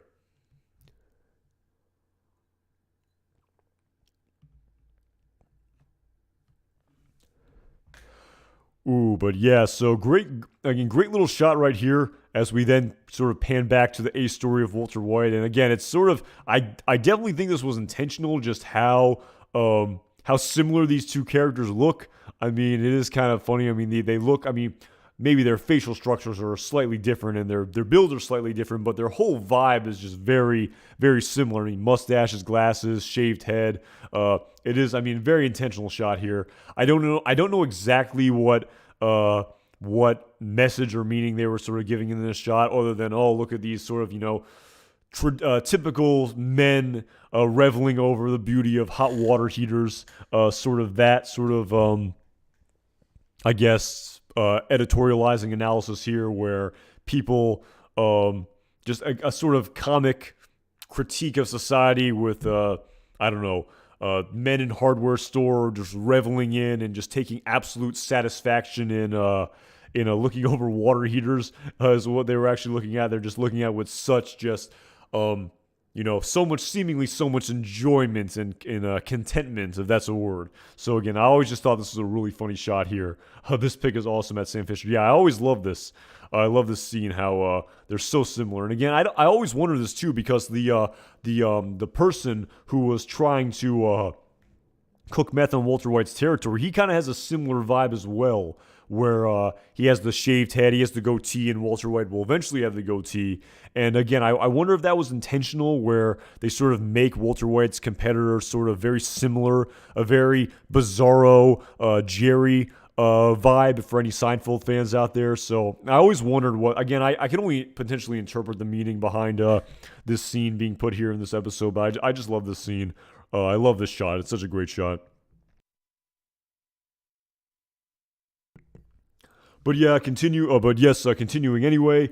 We see Walter White buying this new hot water heater, and of course he ends up going for the highest quality one, the most expensive one, $1,200. Walter White, again, much more money in 2008 than even in now with inflation in 2023. But I love this quick little shot here, almost a little Easter egg. Clearly one of the $20 bills that Jesse got from Spooge with the blood-stained fingerprints. And I love how Walt very subtly and casually tries to put it back in his pocket without this hardware store employee noticing. A very cool callback to the episode entitled Peekaboo, where we see one of the 20s. I believe it might have been the same one, if I'm not mistaken, the rolled up bundle of money that Jesse gave to Walt. I think the bill on the outside had this bloodstained 20, and of course Walter White can't pay with this. This would make way too many questions. Would cause way too many questions. At Scooter Jones, 3,000 now. Wow, that is quite the difference. So $1,200 in 2008 would be $3,000 now. Yeah, I mean, $1,200 is a lot of money for a water heater, but it doesn't seem like exorbitant. But yeah, $3,000 for a water heater, that's a lot of money. Like blood money, literally. I love it. At Sam Fisher, at Sean Crowley. Yeah, I love that. What am I looking like? I'm stumbling over my words here. I love that analogy. And yeah, it is actually kind of an interesting point at Scooter Jones. Oh, just guessing. Oh, I thought you actually calculated it out in the inflation calculator. I think we technically could do that, but I don't know. Someone could look it up. You can definitely, there's an inflation calculator on the federal government website. But yeah, just food for thought. Where it is kind of true, where with the benefit of, not the benefit, with the context of inflation, even these big sums of money like $5 million, $10 million, that's even more money now. That has even more buying power now. Well, it has more buying power then than it would now. That's the point of inflation. But anyway, that's neither here nor there. I love that sort of quick little Easter egg callback. And of course, now we really get to see the final moments of ignorance and bliss for these two young people in love. And of course, we see Jesse and Jane going over Jesse's drawings that he did when he was much younger. I think he said 4 years ago, but that would make him like 21. So he called himself a kid then, if I'm not mistaken. I can try to find the exact dialogue here. It'd be hard to find. I can try to I can try to find the exact dialogue. Probably should cover up if I'm going to play a lot of this. If I'm going to play a lot of this dialogue. So He's definitely a dude. He's a product of experimentation. He's kind of hot, I guess. Nice haunches. And this is? It's a... Time and stuff? So, I mean... Yo, I was a kid when I drew all these. It was like 4 years ago. 4 years ago. So he was 25 in like 2009 in the episode entitled Crawl Space when we hear that information from Dr. Oh my goodness, I'm blanking on his name. Is Dr. Barry Goodman? Oh my god, I'm blanking on that. That's Gus Fring's doctor, right? Dr. Goodman, if I'm not mistaken. Someone can totally correct me if I'm wrong on that. But if he was 25 then, I mean, he's what, roughly 20, 21? So I don't know if he's a kid when he's drawing those things. But anyway, that's neither here nor there. So, but anyway, yeah, it is. I do like the callback to back in season 1 of Breaking Bad, where we saw the art of Jesse Pinkman, I believe, in the episode entitled Cancer Man, when Jesse stays over at his parents' house following his bad trip that he has from using methamphetamine, and we get to sort of see his artistic side, adding much more depth and complexity to Jesse's backstory. And yeah, at Scooter Jones 303 in another life, Jesse could have been a graphic artist at OV. But yes, irrespective of the potential there, I think that's very intentional to sort of add this much more complexity and depth to his character at Scooter Jones 303, where we see that story with his inclination, his gravitation to woodworking. We see his artistic abilities, and we see the potential of Jesse Pinkman for sure, where could he have had a much more straight and narrow life? Could he have pursued a much more upstanding, unillegal life, pursuing art? Again, that's, he could have been a graphic artist, absolutely, at Scooter Jones. He could have lived a life like that. Could definitely ponder on that for sure, and I definitely think that's what the creators are intending for sure with this dialogue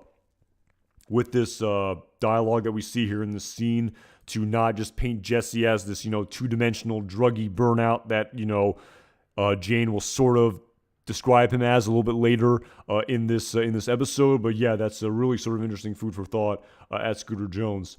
At Samuel Fisher, thank you so much again for the super chat. I really appreciate all the support that you've given to this channel. When Walt laundered the money, literally, when I was a young teen, I thought that's what laundering money meant. So you meant when he washed the money in the pilot episode following him killing Tuco and Crazy 8 in his washing machine, you thought that was laundering money, where you literally wash drug money, literally, by cleaning it with some sort of detergent and water. That is pretty funny.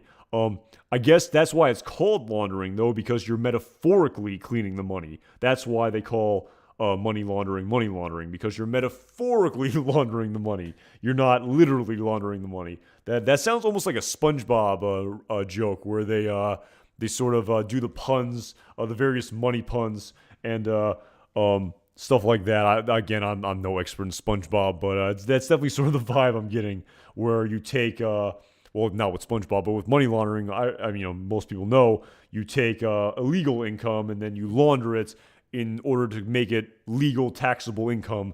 So your large bankroll is not held under suspicion by Uncle Sam and the federal government, where you're worse than a drug dealer, you're a tax cheat, to quote Saul Goodman. So yeah, that is funny. Where I guess not seeing the metaphorical definition of that word at Sam Fisher. That is pretty funny right there. Yeah, Scooter Jones, that Kanga Man. Yeah, and again, I mean, a little bit of a tangent with the money laundering, but I've always wondered that as well in respect to what Saul sort of. Well, no, I mean, I made a video about that. I don't want to sort of harp on that initially, where initially Saul was the person who initially did the money laundering for Walter White. We're going off on really a tangent here, but then we learn over the course of season 3, season 4 of Breaking Bad, Skyler then takes over the money laundering aspect of Walter White's drug empire operation, and Saul is left with more of the legal duties and doesn't deal with the money laundering anymore, and that's Skylar's domain. But yeah, it's definitely, that's sort of where my mind is going by that anecdote that you told, that Sam Fisher. And again, really appreciate the super chat. It really does mean a lot at Sam Fisher. Thanks again. And yeah, Scooter Jones, yes, I mean, I don't want to get sort of too much into it here, but yeah, I mean, that's in the most broad painting, broad sweeping notions at Scooter Jones. The story of Jesse Pinkman is the what could have been, if he had gotten maybe better guidance from his parents, etc. He does have a good heart. He's a pink man. He's an innocent man. He's an innocent kid at heart. He had all of these interests and desires like drawing and woodworking. Could he have been a teacher? Absolutely. But for whatever reason, he just, his upbringing was very questionable. Again, I discussed that a little bit in, I believe, the episode entitled Cancer Man, when we met his brother Jake Pinkman for the first time, where seemingly his brother just got every single same opportunity that Jesse got. I mean, again, we don't know the full story. Did their financial situation completely change from when Jesse was a kid to when Jake was a kid, and where Jake got all these opportunities and Jesse didn't? We don't know, but for whatever reason, it was really a square peg, round hole with Jesse and his parents. We don't know the full story. We know from El Camino, where he calls his parents again under false pretenses. How sincere is Jesse being? We don't know. Where he says, whatever happened with me, it's on me, it's not on you. Essentially saying that you tried your best, it's not your fault, whatever I did. It's very complex, it's very confusing. There's a lot of unknowns, so we'll never truly know. Yes, at Scooter Jones, nature versus nurture. There's some people who say it's 50-50. There's really some people who say it's all one, essentially all one, or essentially all the other. So again, there's really no, we could theoretically speculate on that story for hours and hours and hours. But at the end of the day, I really get from the sense of just Vince Gilligan talking about Jesse Pinkman as a character that the premise of Jesse Pinkman is that he was a good person who made bad decisions, and he atoned in his own way, and he gets to live happily ever after, and he's a good person at heart, and et cetera, et cetera. Again, I don't want to sort of go off too much on that tangent. There'll be plenty of time to talk about that down the road. But yes, living in this sort of bliss right now. Again, the very last moment right here, but then this is, of course, very unceremoniously interrupted by a knock at the door. Jane leaves very, again, unceremoniously. Jesse is wondering what's going on. We then see a man standing outside the door, and we as the audience, even in the moment, can put two and two together very quickly that, as Jane said, her father owns the place, she runs it. And then of course it's very concretely confirmed to us when Jane says to this man, "Hi Dad, I was listening to music, couldn't hear the knocking." We learn that this is Jane Margolis' father, the man who owns the unit that she is leasing and running. And of course, we then see Jesse go out and want to speak to Mr. Margolis here, clearly understanding that this is Jane's father. And we can definitely see by Jesse's facial expressions here in this scene that he is absolutely initially expecting Jane to introduce him to her father as much more than just the tenant next door that was hired. The tenant who leased the unit next to mine, and Jesse is clearly thinking that Jane is going to introduce him as her boyfriend and much more than just the tenant. And of course, Jesse is very taken aback by Jane's standoffishness and her basically blowing him off here, almost acting as if, or completely acting as if she barely knows this man, basically saying, "Did you need something?" Clearly putting on airs in front of her father that she is not in a relationship with this man right here. And we can see that Jesse Pinkman is, while we don't really know the extent of it, we can clearly see he is very hurt here in this scene. He is very distraught.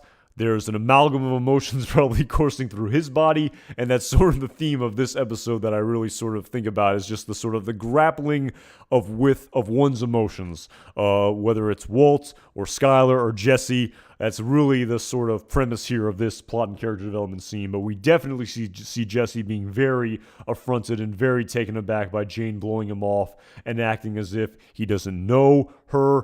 And yes, this will truly come to blows later down the line in this episode.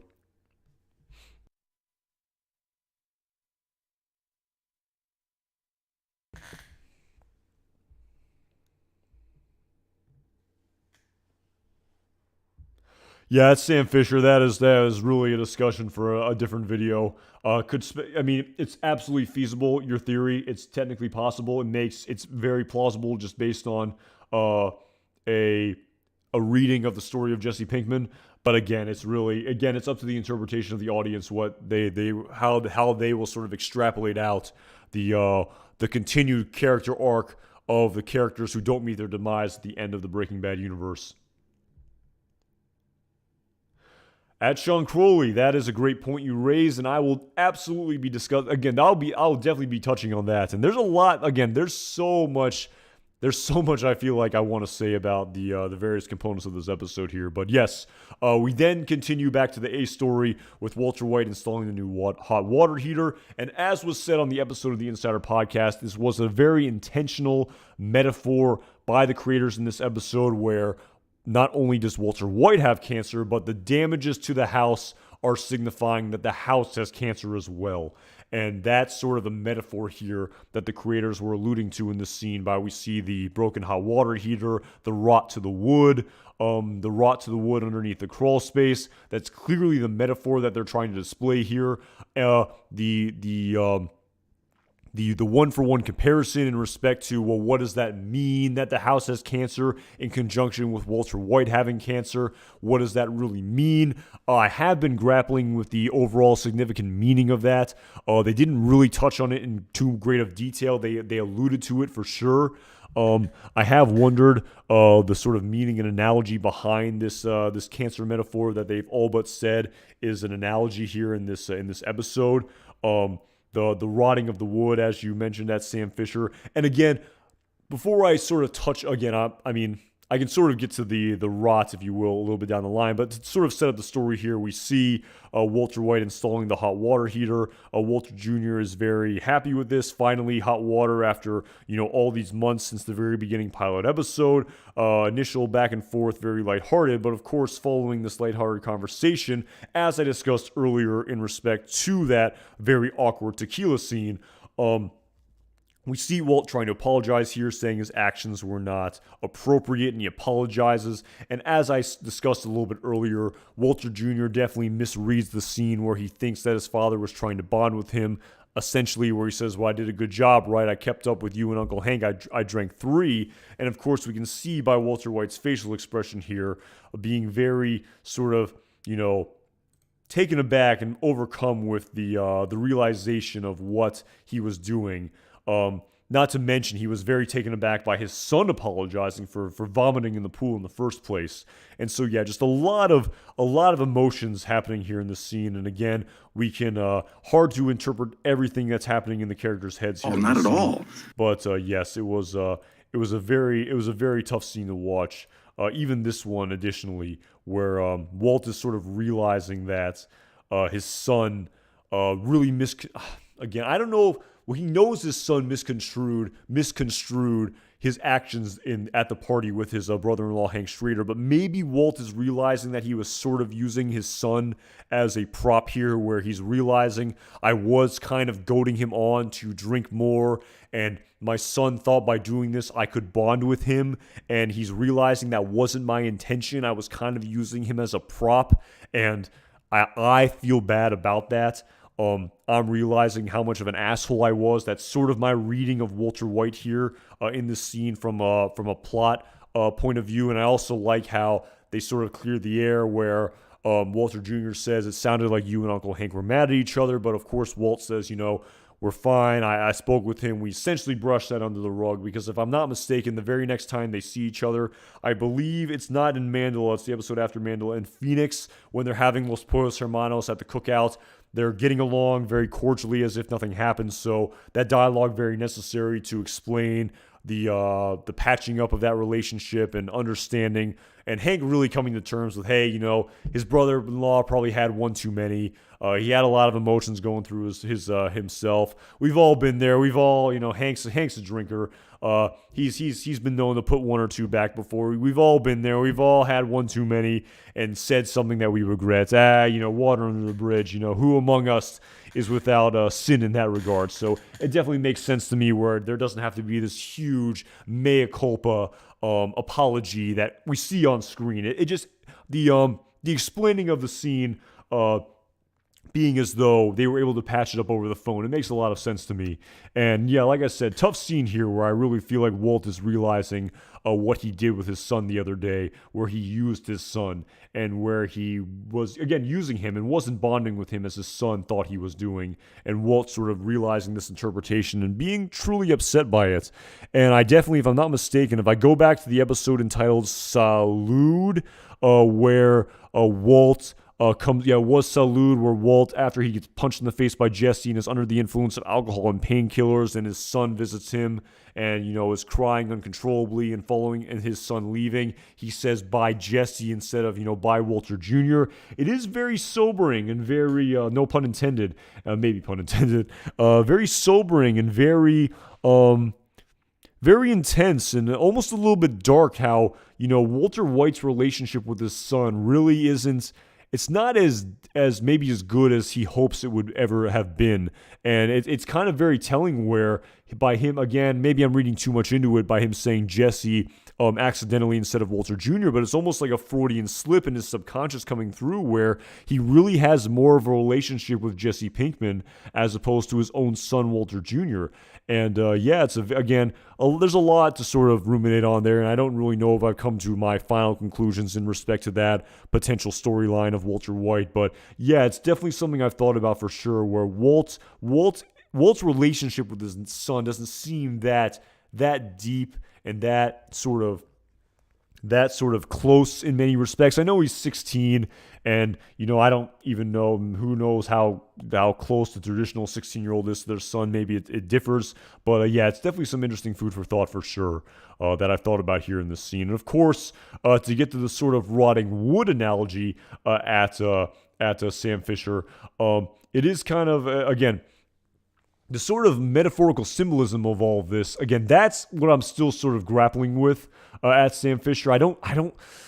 That's a little bit tougher. I'm not a sort of English expert. I feel like there's a lot of English people who are more well versed in like studying English and stuff like that, who are much better in explaining and extrapolating out literary analogies. But in respect to Walter White consuming himself with these projects, as I discussed a little bit earlier, definitely seems as though he's doing this intentionally to distract himself from having to come to terms with this Jekyll and Hyde belief in his head where he wants to continue to be Heisenberg, but every rational being is telling him he can no longer pursue this. Yes, I'm still sort of grappling with this sort of that metaphor though, where there's clearly rot in the house. There's rot. The house has cancer. Walt has cancer. There's rot in many respects in Walter White. But again, the overall literary analogy of it, I just can't quite put my finger on the literary analogy of the cancer, the one-for-one analogy. I can understand how Walt is using it as a distraction to not move on with his life and to not come to terms with his predicament and not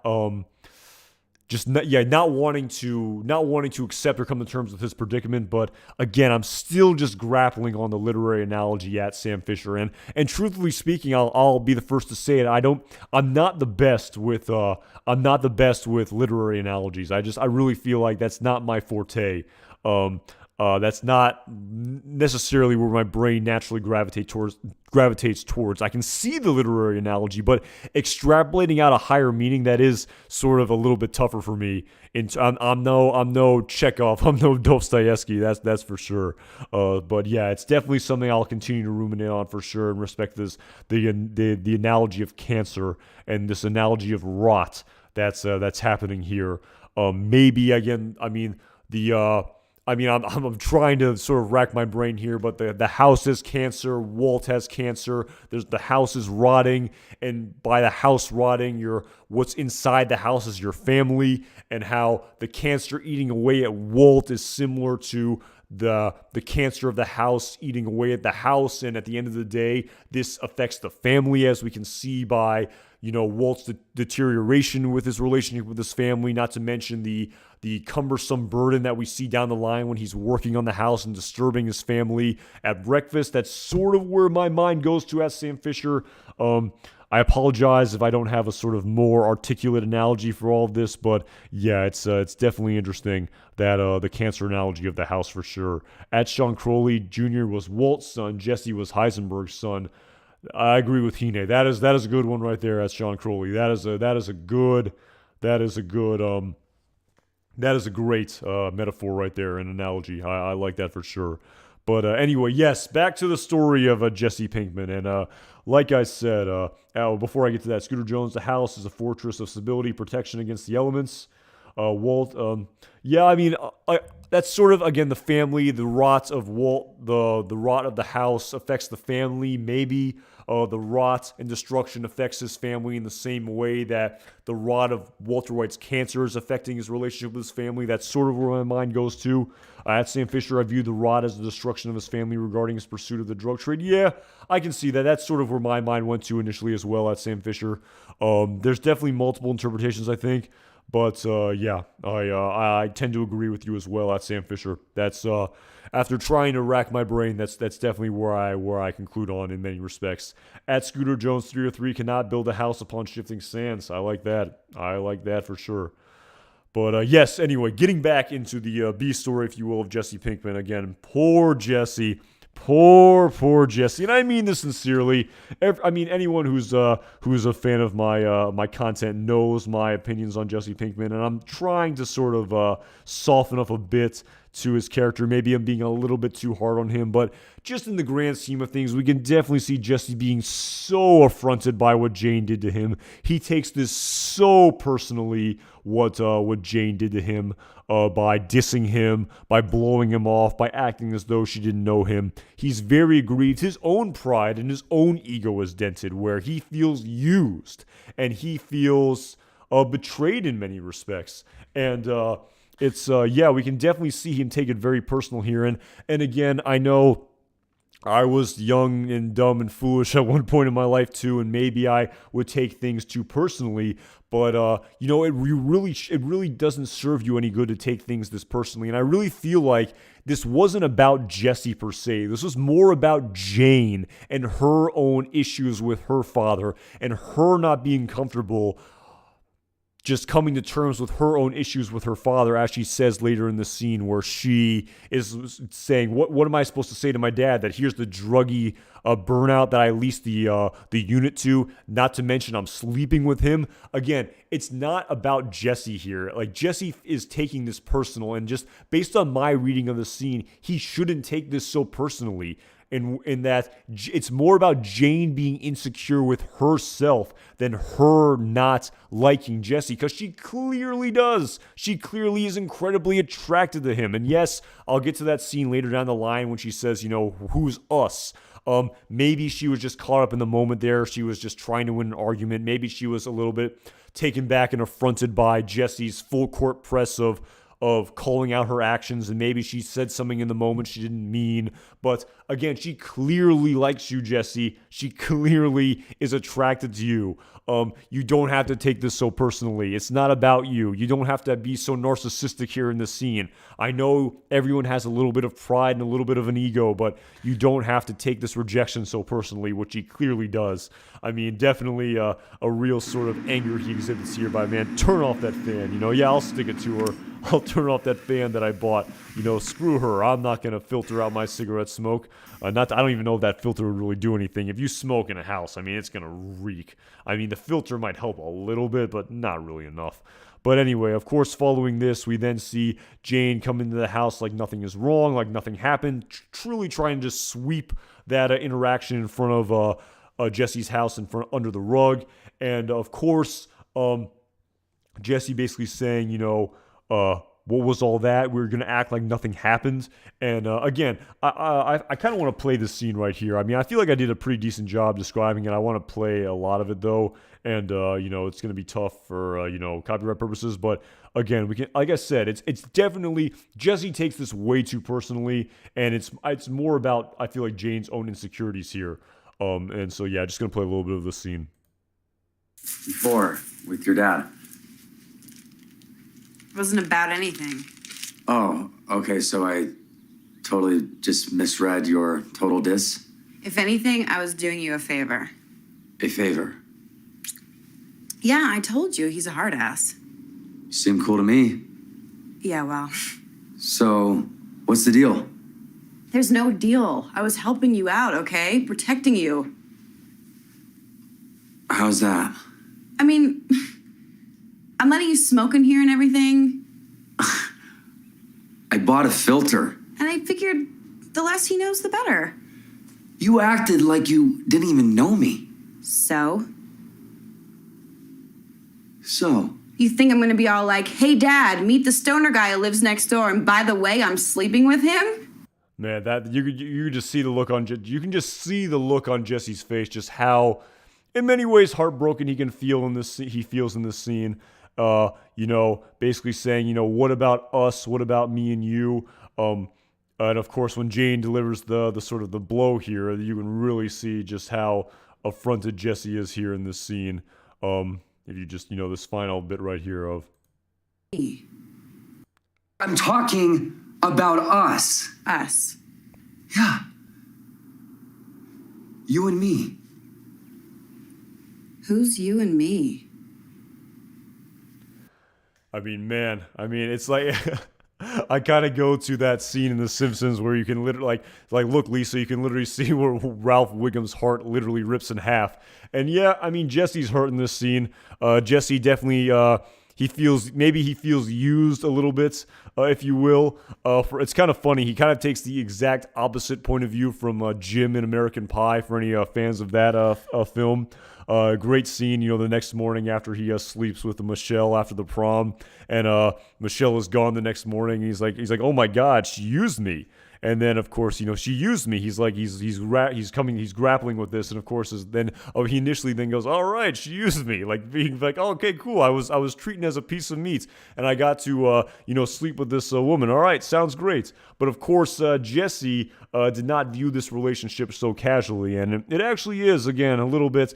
Again, I feel like you'd have to be a real sort of cynical person to not have any emotional empathy for what Jesse's experiencing here in this scene. Just how hurt he feels by Jane completely blowing him off after what he thought was a true physical and emotional connection he was experiencing with this person. And again, was that pretty rough by what Jane said to him? Who's you and me? Like I said, did she maybe go over the line? Did she maybe regret what she said? Did she maybe get caught up in the heat of the moment? Was she maybe just trying to win an argument? Yes to all of the above. But at the same time, Jesse didn't have to take this so personally. And like I've talked about, Jesse is very, very, very poor. That's an understatement with dealing with his emotions, waiting to see if Jane's going to come out to stop him from going. And of course, we definitely learned that not only is Jesse leaving, but he's going right out to go purchase methamphetamine to deal with his emotions. And as I've talked about in the past, Jesse is horrible at articulating his own emotions. And anytime I could give you an amalgam, I could give you multiple examples of any time Jesse is emotionally affronted or emotionally hurt, he immediately goes to methamphetamine use. That's his go-to crutch. And again, that's sort of a discussion for down the line. I'll discuss that when he actually is smoking the methamphetamine a little bit down the line. But yeah, you can't help but feel a little bit bad for Jesse here in this scene.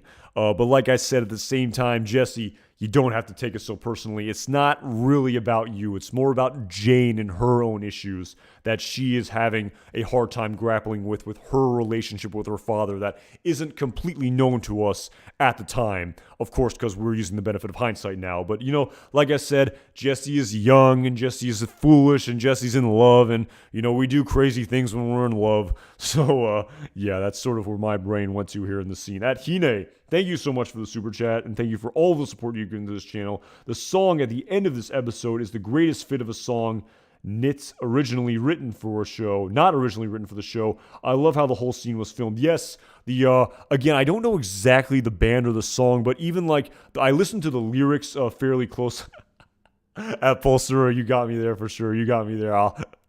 But at Hina, yes, I don't know the song and I don't know the artist, but I even just listened to the lyrics very carefully, and I even heard words like oxidation, and yes, obviously I can't even get close to playing that. I could maybe play a little bit of the song, but it probably wouldn't be a good idea.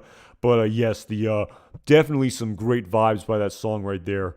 just the lyrics, the beginning of the dawn of again, I'm blanking on the lyrics of the song. I don't know that song too well, but again, without me studying and knowing the lyrics off the top of my head, I love the sort of the musical vibes that I'm getting from that scene.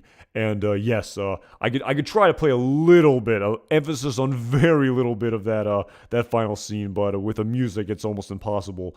But yes, I do. I mean, the song, irrespective of that song, that scene is just incredible, and I can't wait to finally talk about that scene and just to finally see that story come to its final conclusion and apex at the very end of this episode at Hine. And thank you again so much for the super chat. Really appreciate all the support.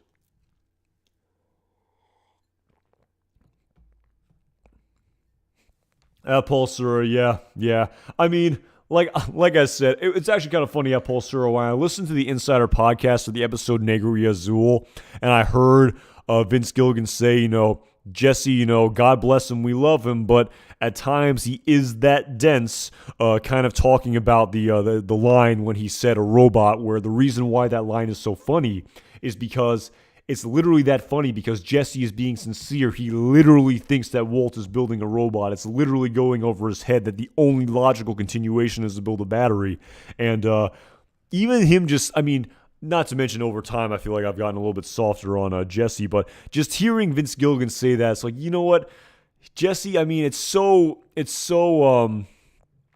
conceited in many respects, but Jesse, he sometimes it's like, maybe I do need to give him the benefit of the doubt for being a little bit too ignorant. So, he is kind of that dense in many respects, and he's an innocent guy, and I guess he's meant to be lovable, but I definitely see what he did there. At the end of the day, yes, I mean, he is still a man in his mid-20s. I mean, he's not a child. I mean, he can't hold his hand through everything. But yes, like I said, I feel like I've definitely softened my maybe toughness and cynicism that I had directed towards Jesse Pinkman as a character. So,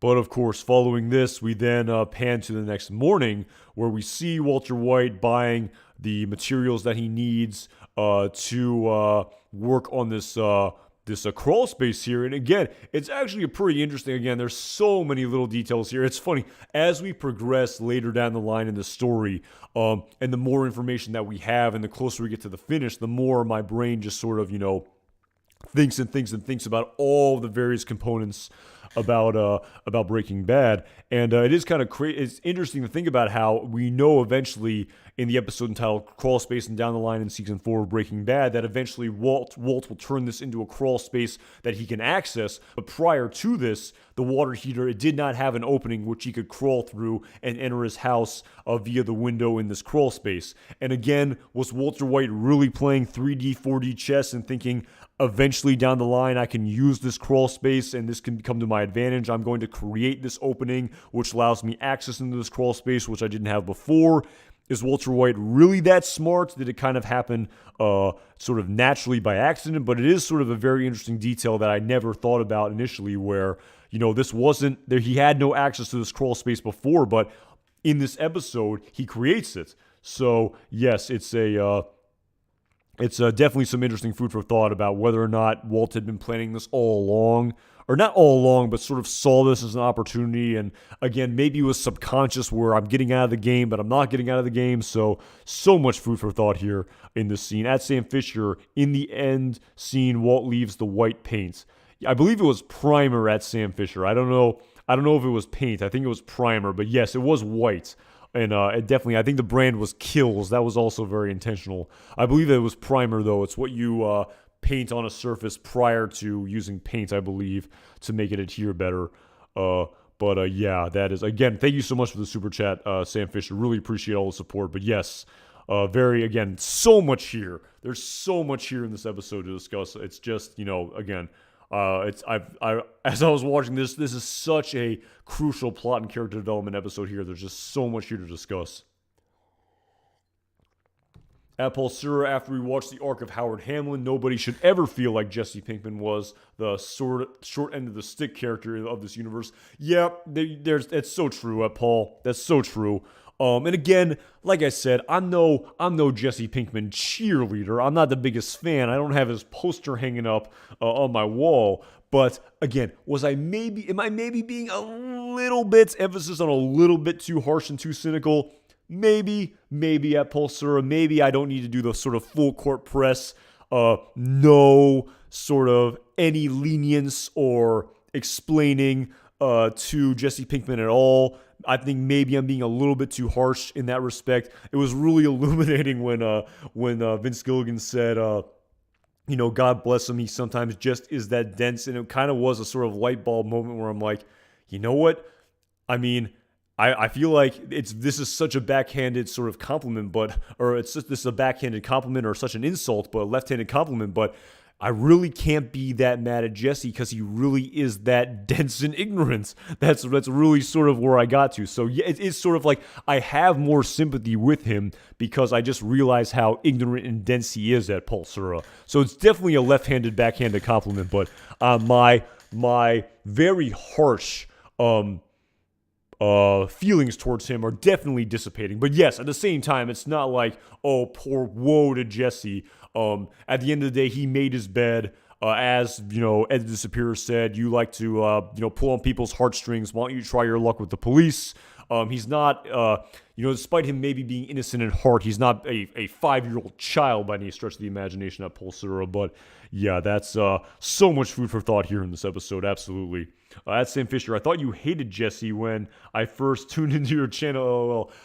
I mean, maybe I didn't hate Jesse at Sam Fisher, but I didn't understand the sort of benefit of the doubt that he got and why his character was held up in this sort of unique high regard compared to every other character. I really feel that Jesse Pinkman is a bizarro world, really no different from Gail Bedecker. They're so similar in that, their ignorance and in different ways, Gail to the sort of gravity and danger of the situation, Jesse to sort of, just general ignorance, if you will, and just general lack of intelligence, to sound very condescending. But so they're both very ignorant in many respects, and it's sort of, well, Gail should have known he was getting involved with these dangerous people, and, he had it coming when he got shot in the face. But with Jesse Pinkman, it's like, oh, poor Jesse, he was never in control. He was abused. He never was in control of his own actions. He was always manipulated.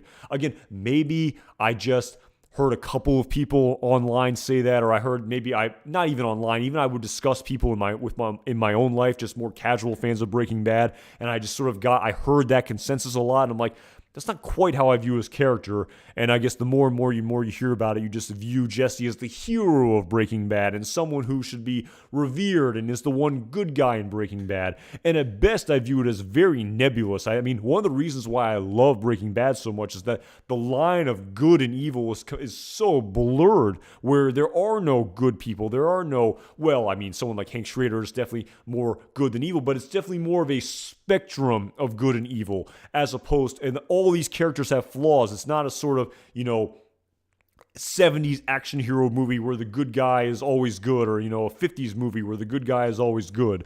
And it's not ambiguous. It's not black and white, good versus evil. I love the nebulous nature of the show, and I love the ambiguity. But yes, that's a little bit of a tangent for sure. But anyway, sort of back to the main story arc here, where we see Walt dealing with this rot, the rot of the cancer affecting the house which his family lives in, just like the rot of his own cancer in his body is affecting the relationship of his own family. And of course, we see Walter White working here, consuming himself with this project. Like I said, how much he has to do all of this is up for debate. Should he fix the wood rot? I suppose. Does he have to get down here and do all of this work? Maybe. I mean, could he hire someone to do? Again, he has the money to hire someone to do all this work as well. But again, it's not really about that. It's more about Walter White distracting himself from this realization that he has these conflicting views about this sort of devil and angel, about whether or not he has rational justification to pursue his continued Heisenberg persona. So he's just consuming himself in this project to distract himself from coming to terms with that. And of course, we then pan over to the BC story of Skylar. And of course, Skylar working very late here, it being very clear that she's working so late because she doesn't want to go home. Her relationship with her husband is disintegrating and deteriorating. She has nowhere to turn. She feels trapped here in many respects in this office. The only person she can really confide in is Ted, where she continues to confide in him in this scene. It's abundantly clear that, despite the fact that she's happy, she was initially happy that the cancer diagnosis was very positive in respect to the tumor mass shrinking by 80%. Despite this initial positivity, she's realizing that in the grand scheme of things, nothing has changed, where everything is essentially the same. It's essentially a stay of execution. It's delaying it all. She's realizing her relationship. She's not saying all of this, but we as the audience can see that she's realizing that her relationship with her husband is continuing to deteriorate. I really thought that this would be a sort of life-changing event here. I thought this positive diagnosis would change everything, but I'm very upset in the fact that it's really not. And it is kind of, again, wow, I don't know if I want to go off on an enormous tangent here, but it is very true what people say about wanting to live in the moment, and you really have to just, be content and try to come to terms with the process at hand. And where if you're constantly miserable and hoping that eventually some moment in the future will make you happy, it's really not going to be this sort of emotional changing, life-changing event, because that event is really way too short, and any sort of high you get off of it is going to eventually dissipate and come down, as is happening with Skylar, and her overall outlook on life has not really changed, as she's saying here. So she really is not content and happy with what's happening in her life on a day-to-day basis, and she really believed, as a lot of people sometimes mistakenly believe, where if I can just achieve this one goal, or this one thing can just happen in my life, then I'll be happy. But we, as people like Skylar, are realizing, when that moment eventually comes, the happiness is very fleeting, and it's not fundamentally changing how she feels about herself and about her relationship with her husband. So yeah, it's a very intense and illuminating scene here for sure, and that's sort of my takeaway from this scene. At Sean Crowley, yeah, she definitely doesn't want to go home. She's confiding in Ted. Like I said, it's much more healthy to confide in your emotions this way as opposed to doing drugs, as Walt did in this episode and as how Jesse will do in this episode. Of course, we see Ted attempt to bond with her here by telling his own anecdote about his father and his own illness, and of course his little anecdote about him getting sick right before his father passed, and him thinking, this was so inopportune, why now? But of course him then saying, being that rock really takes everything out of you, and it was of course the sort of natural conclusion to all of this, where despite him rallying, I ended up getting sick because it just took so much out of me that it was hindering my own welfare and well-being. At least that was my apparent interpretation of the scene.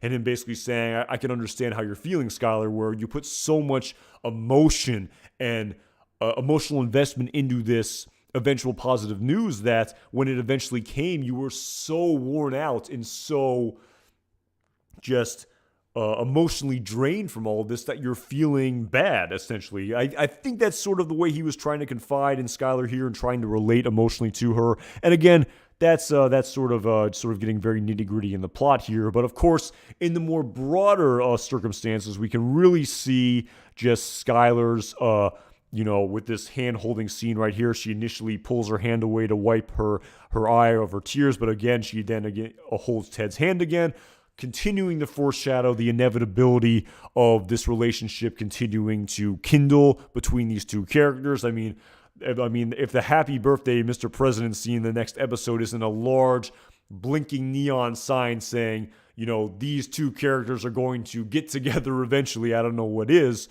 But of course, this just foreshadowing the inevitability of this relationship. Not to mention, we're really sort of, again, there's so many emotions here going through Skylar, just her overall happiness. Not to mention, we can see her own devotion for her husband waning, and but understandably so. I mean, I don't blame Skylar for feeling this way, and maybe even feeling in a mixed emotional attachment to Ted Beneke, where her husband is in many ways cutting her out. He's not being open and sincere and transparent. He's lying to her. She doesn't know, but she knows that he's not being forthright and truthful. So you can understand where Skylar is coming from here in this episode. And you can understand all the emotions that are coursing through Skylar here. And so, yeah, that's kind of my takeaway here from this scene.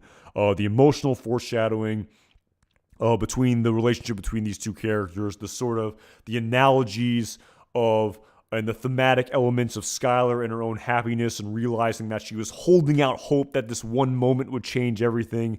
And as with any moment, it really, it's fleeting. If you're not really sort of content and happy with your day-to-day and your overall life on a day-to-day basis, that one moment isn't going to be enough to change everything usually. That's sort of what I got from this scene, but yeah.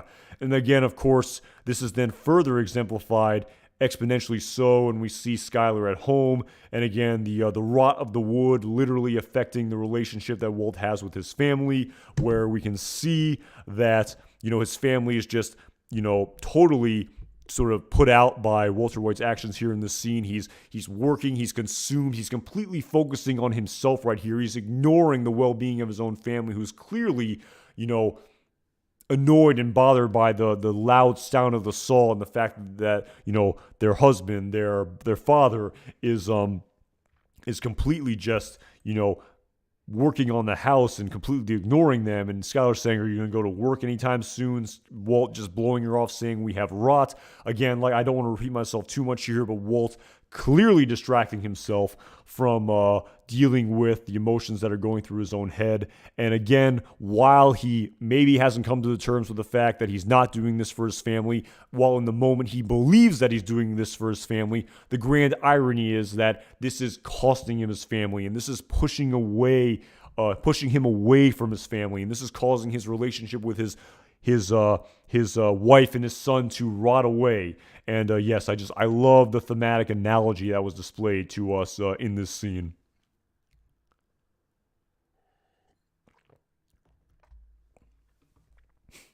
At Justin Cruz, I got you.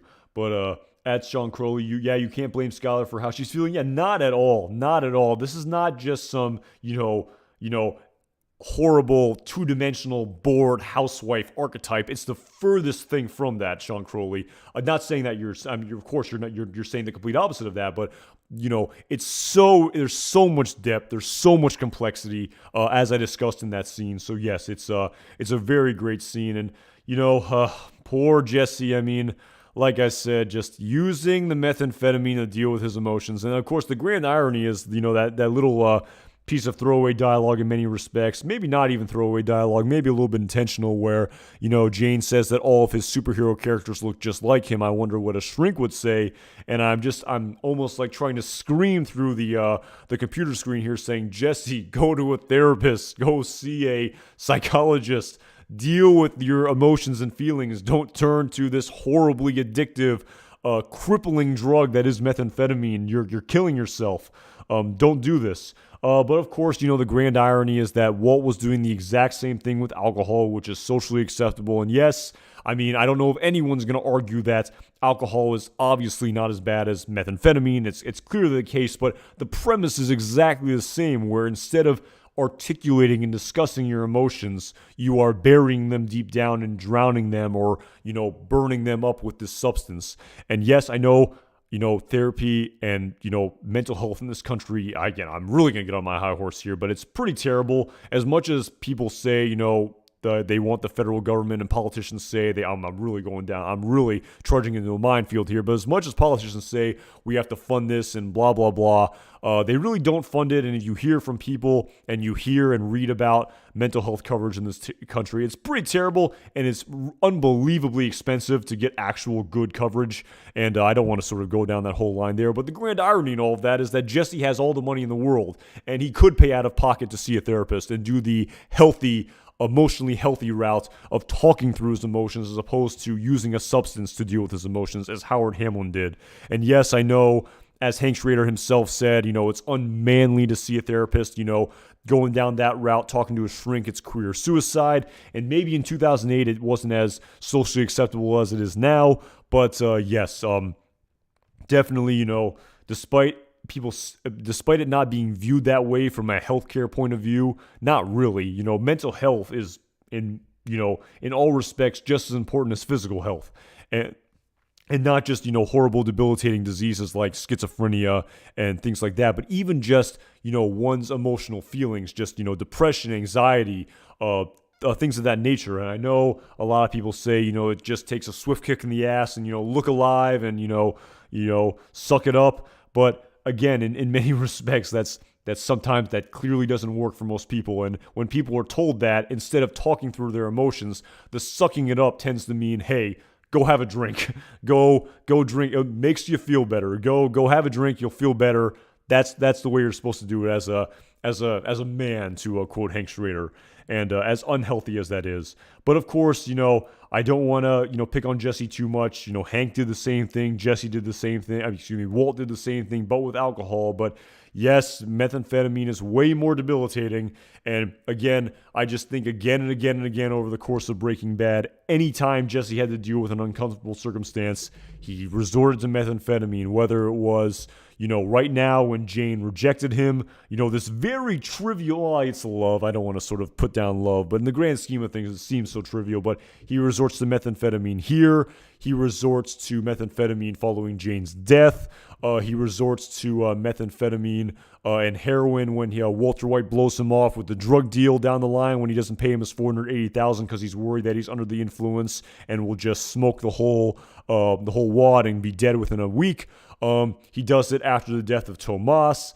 Just countless times. He does it when he realizes that Brock was poisoned. So anytime Jesse Pinkman is emotionally triggered in any capacity, his initial gut reaction is methamphetamine use. And again, this is sort of my thoughts in Alaska, where yes, apparently Jesse has seen the light. He's not going to use anymore, but he said that again and again. He said that in season 3 to Walter White, I'm done using. He said that to Badger and Skinny Pete, I can watch, but I don't have to use. He said, I'm done using. And, apparently he's done using again in Alaska, but he's a young, depending on what year El Camino takes place, is not 100% clear, but Jesse's in his late 20s? He's 27 maybe? If any little sort of emotional thing happens to Jesse, is he immediately going to resort to methamphetamine again? I don't want to disparage Alaska, but there's a lot of methamphetamine in Alaska, from what I've read about in the news. And, is Jesse going to immediately turn to drugs again, even if, the smallest thing happens in his life or a more big sort of consequential thing happens with his life? What if, something happens to Brock down the line, theoretically? How in the world will Jesse be able to emotionally cope with that? If theoretically, if he heard something bad happen to Brock, could happen theoretically, I feel like he'd be right back on that pipe or snorting something up his nose as he did over the course of Breaking Bad. So again, it is what it is. And that's Jesse for you. I wish I had a more sort of upbeat, more positive spin to put on all of this in the end, but that's definitely where my mind went, and it's sort of a downer to end on for sure with the sort of emotional weakness of Jesse. Maybe I'm not getting him the benefit of the doubt. Hopefully he resorts to talking through his feelings in Alaska at some point. But of course, we then see that, of course, after the death of Combo in the very next episode at Sean Crowley, how could I forget? But we then see the apology girl art being slid under the door. Of course, not only is this a bond between these two characters, because Jane is into tattoo art and Jesse is into art as well. That's Scooter Johnson. He lived happily ever after. The end. No need to talk about it. No more discussions. I like that. But of course, as I was trying to tell Jesse, it was a little bit overblown. It was about her. It wasn't about you. You took it way too personal. You didn't have to, backslide on your methamphetamine use. As you said to Combo and Skinny Pete and Badger in the episode entitled Breakage, no bomb, no beer, no weed, not here, not ever. You kind of broke your own rule here by smoking up in your own house. And poor Jesse. That's all I'll say. Poor Jesse. It's so condescending to talk down to him like this, but, as Vince Gilligan said, you love him, but sometimes, he is, there's a lot of maturing that Jesse still needs to do. Man, that sounds so conceited and condescending, but there is a grain of truth to it. But Anyway, moving on here, sort of tying off a nice bow here on this story. And while we think, oh, yay, maybe they'll live happily ever after with Jane, unfortunately, as Sean Crowley said, the death of Combo in the very next episode will unfortunately cause any, that brief moment of bliss between those two characters. It will all come crashing down, and will start to come crashing down the next episode of this season, and will eventually lead in the death and demise of Jane Margolis. And of course, a quick little scene here where, again, further foreshadowing. It's a very short scene where Skylar, just as Ted is leaving, she very intentionally knocks off this cup of pencils and pens off her desk to have a guise just for Ted to come to visit her office as she's leaving. Clearly, this being the highlight of her day, being able to confide in Ted. Oh, damn!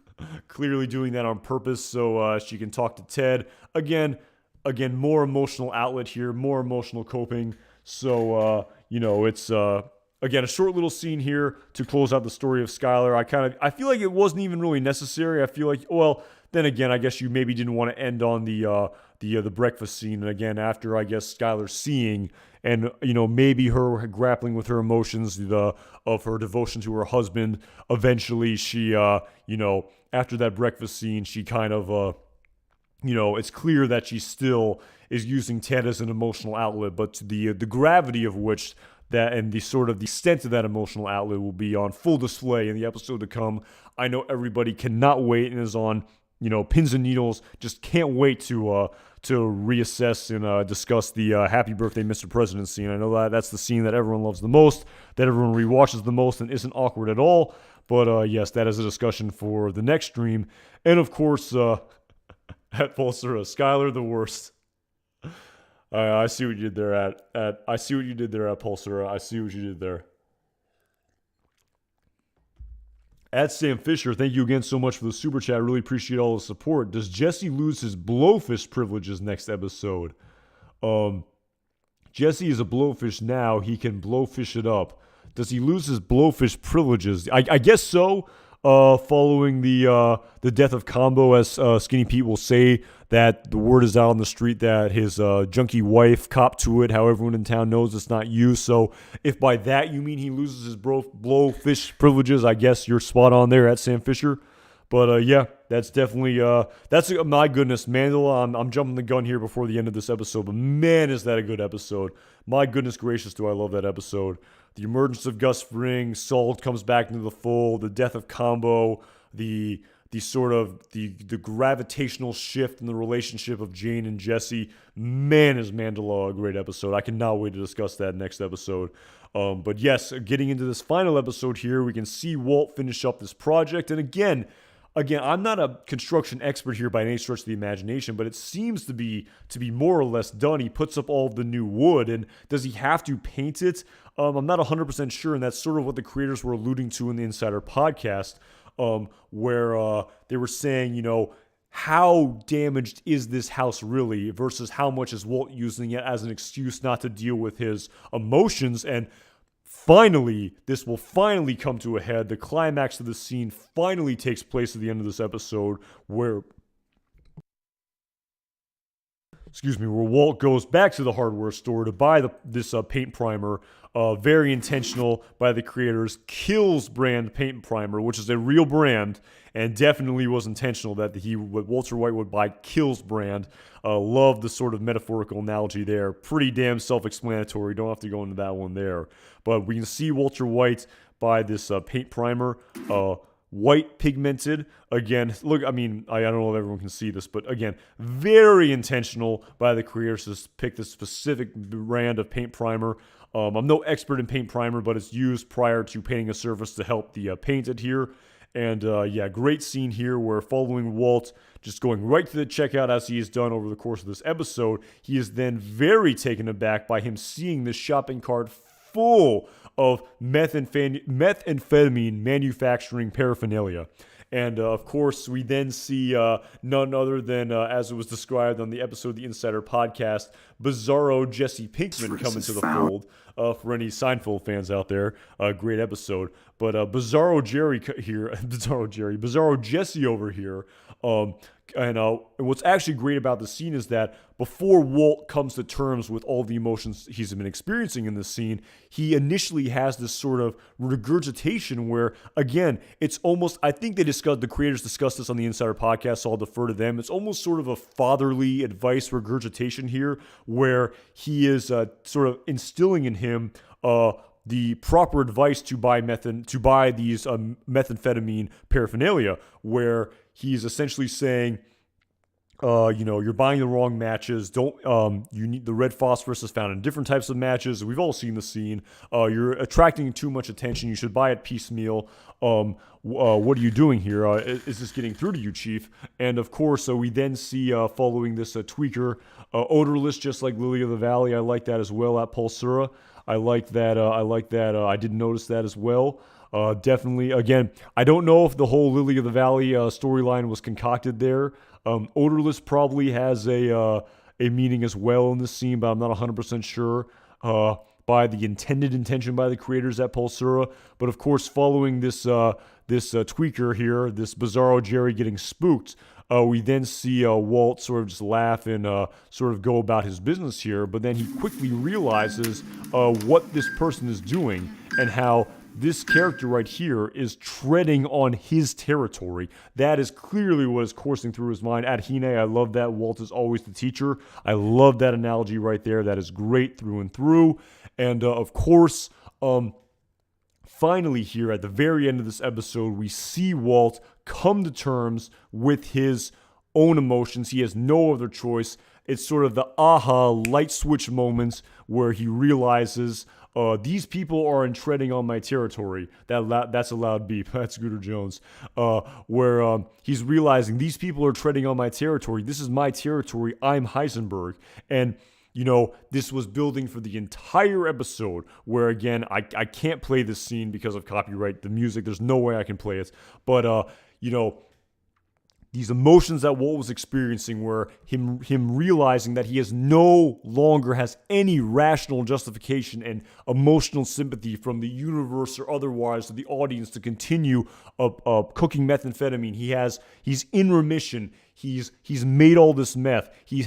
Once he sells it off, he'll have all the money he'll ever need for his family. He doesn't have to keep making meth.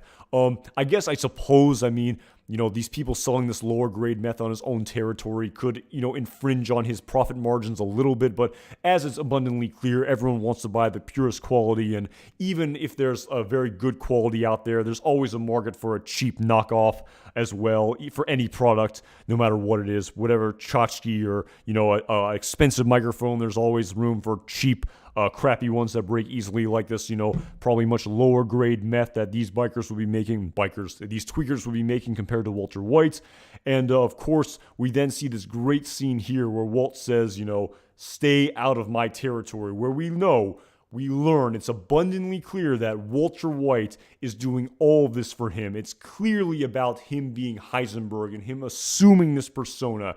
And it was, again, with the benefit of hindsight, it's telling us loud and clear it never really was about his family. It was for him. It was about him being alive, and the genie is now out of the box, out of the bag, whatever that analogy is. And this is beginning to feel like the dog wants the bone. Yeah, that's the lyrics right there at Scooter Jones 303. And my God, this is a great scene. Can't do it justice by describing it. I can't play it, unfortunately. But yeah, this is a great scene here where we learn that despite Walter White having every reason in the world to now say, I'm done, as he says to Jesse Pinkman was saying, well, I guess the universe is telling me I need to be done, that this innate desire in him to be Heisenberg is still out there. And as he said in the episode entitled Felina, I did it for me. I was alive. I was good at it. Yeah, it's a powerful scene. It's a powerful episode. And yeah, my goodness gracious, this was a great episode.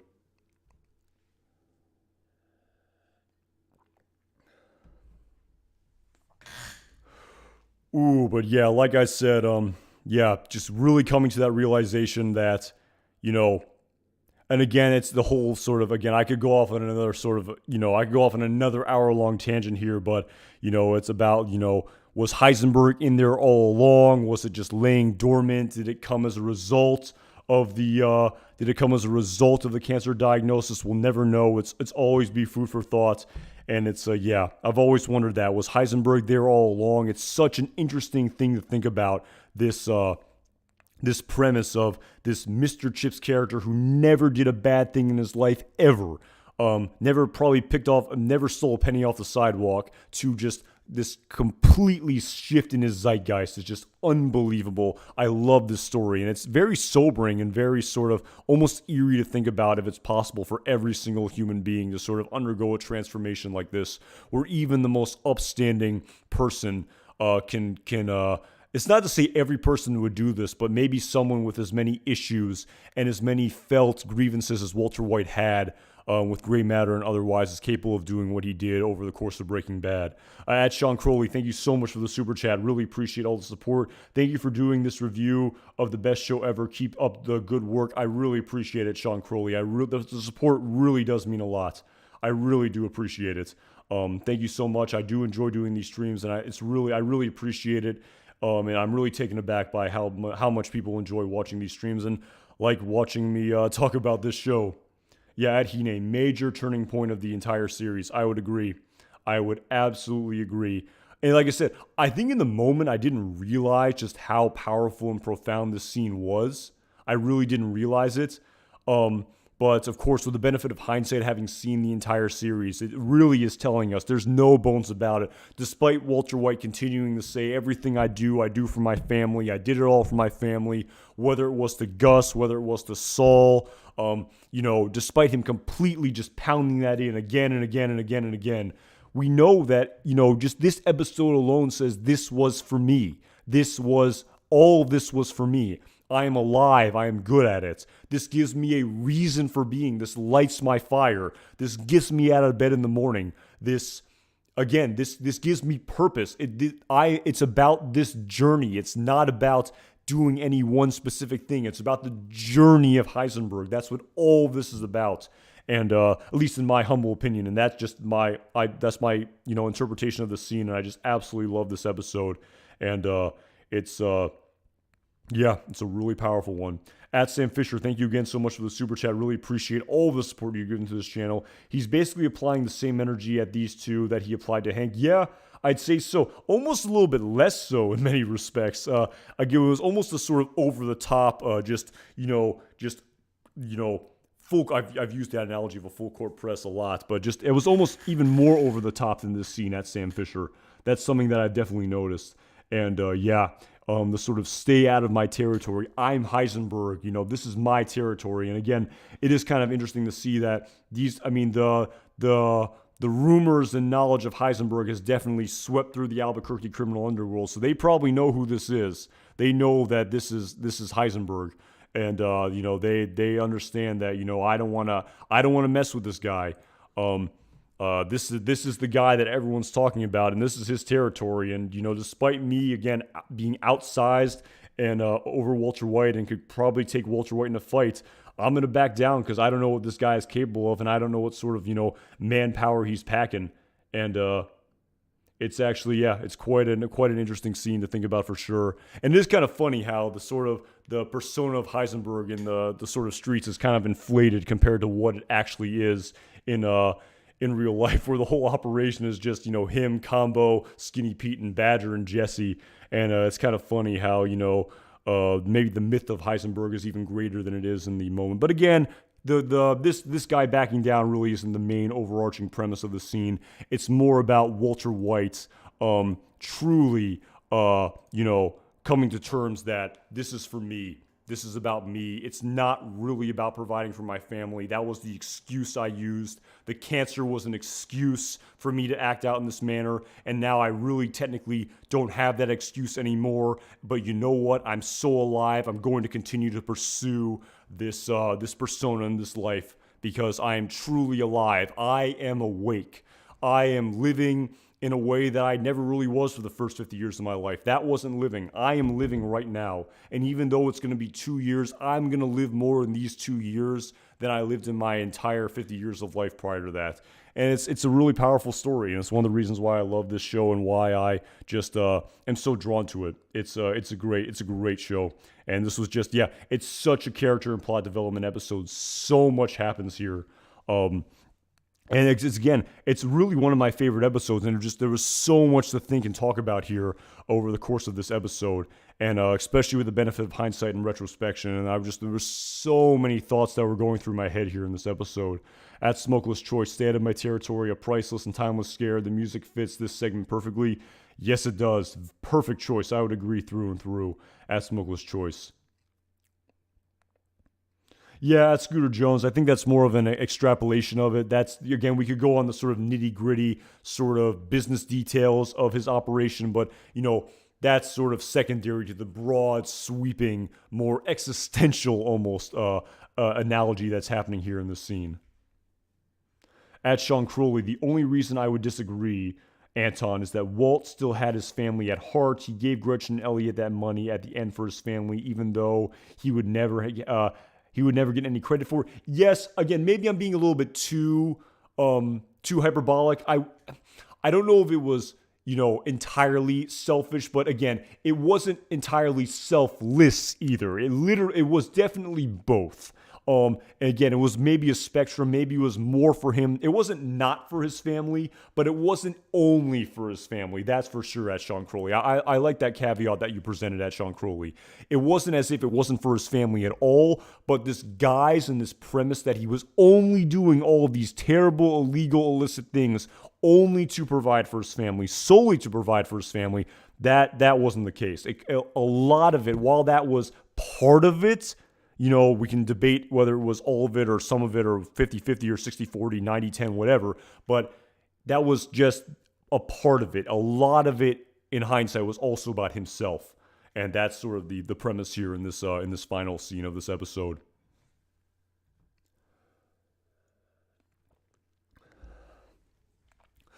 Ooh, but with that being said, yeah, it went pretty long on this one. It was definitely a long day. I thought this one may be a little bit of a longer stream. There was a lot I wanted to talk about here in this episode. But yeah, I really did enjoy everyone for tuning in here. Probably going to have to end it here. It's been a really long day. I'm gonna have to end it here. But yes, thank you so much for everyone for tuning in. I really appreciate everyone for watching the stream. Thank you so much for all the super chats and all the support that has been given to this channel. I really enjoy doing these streams, as I talked about. I really enjoy interacting with the chat. I love talking about this show. Right now, the plan is to do episode 211 Mandela next Friday. This has sort of been coinciding with my schedule. I've been able to do these on Friday. It definitely works for me. At Pulsura, as for the episode title Over, what did you see as the impetus for that title? Yeah, really quickly at Pulsura, I was hoping that they sort of alluded that they were going to talk about it, but they didn't on the Insider podcast. I have heard the over being analogy of like the over the sky, if you will. I don't know, the plane crash, the overhead, the Walter White being able to use his cancer as an excuse being over at Pulsar. I still am kind of head scratched a little bit on that title. That's initially where I went to. Maybe the plane crash being overhead, maybe the excuse of cancer being over, something to that effect. This excuse that Walter White is using being over, that's sort of where my mind went. I don't really know. I wasn't 100% sure. It's not as clear as other episode titles, but yes, that's definitely a great point. I'm glad you got that in. Glad you mentioned that actually about Pulsar before the conclusion of the stream. But yes, with all that being said, I gotta cut it here. Really appreciate everyone for tuning in again. Thank you so much for all the support that you've given to this channel. The super chats and otherwise, I really do appreciate it. I'm really taken aback by how people enjoy watching me talk about the show, and I really enjoy doing it. We'll be back live again on Friday to talk about episode 211 Mandela. Have a great rest of your Friday if you're in the United States. Have a great weekend, and I'll see you guys around. Take it easy.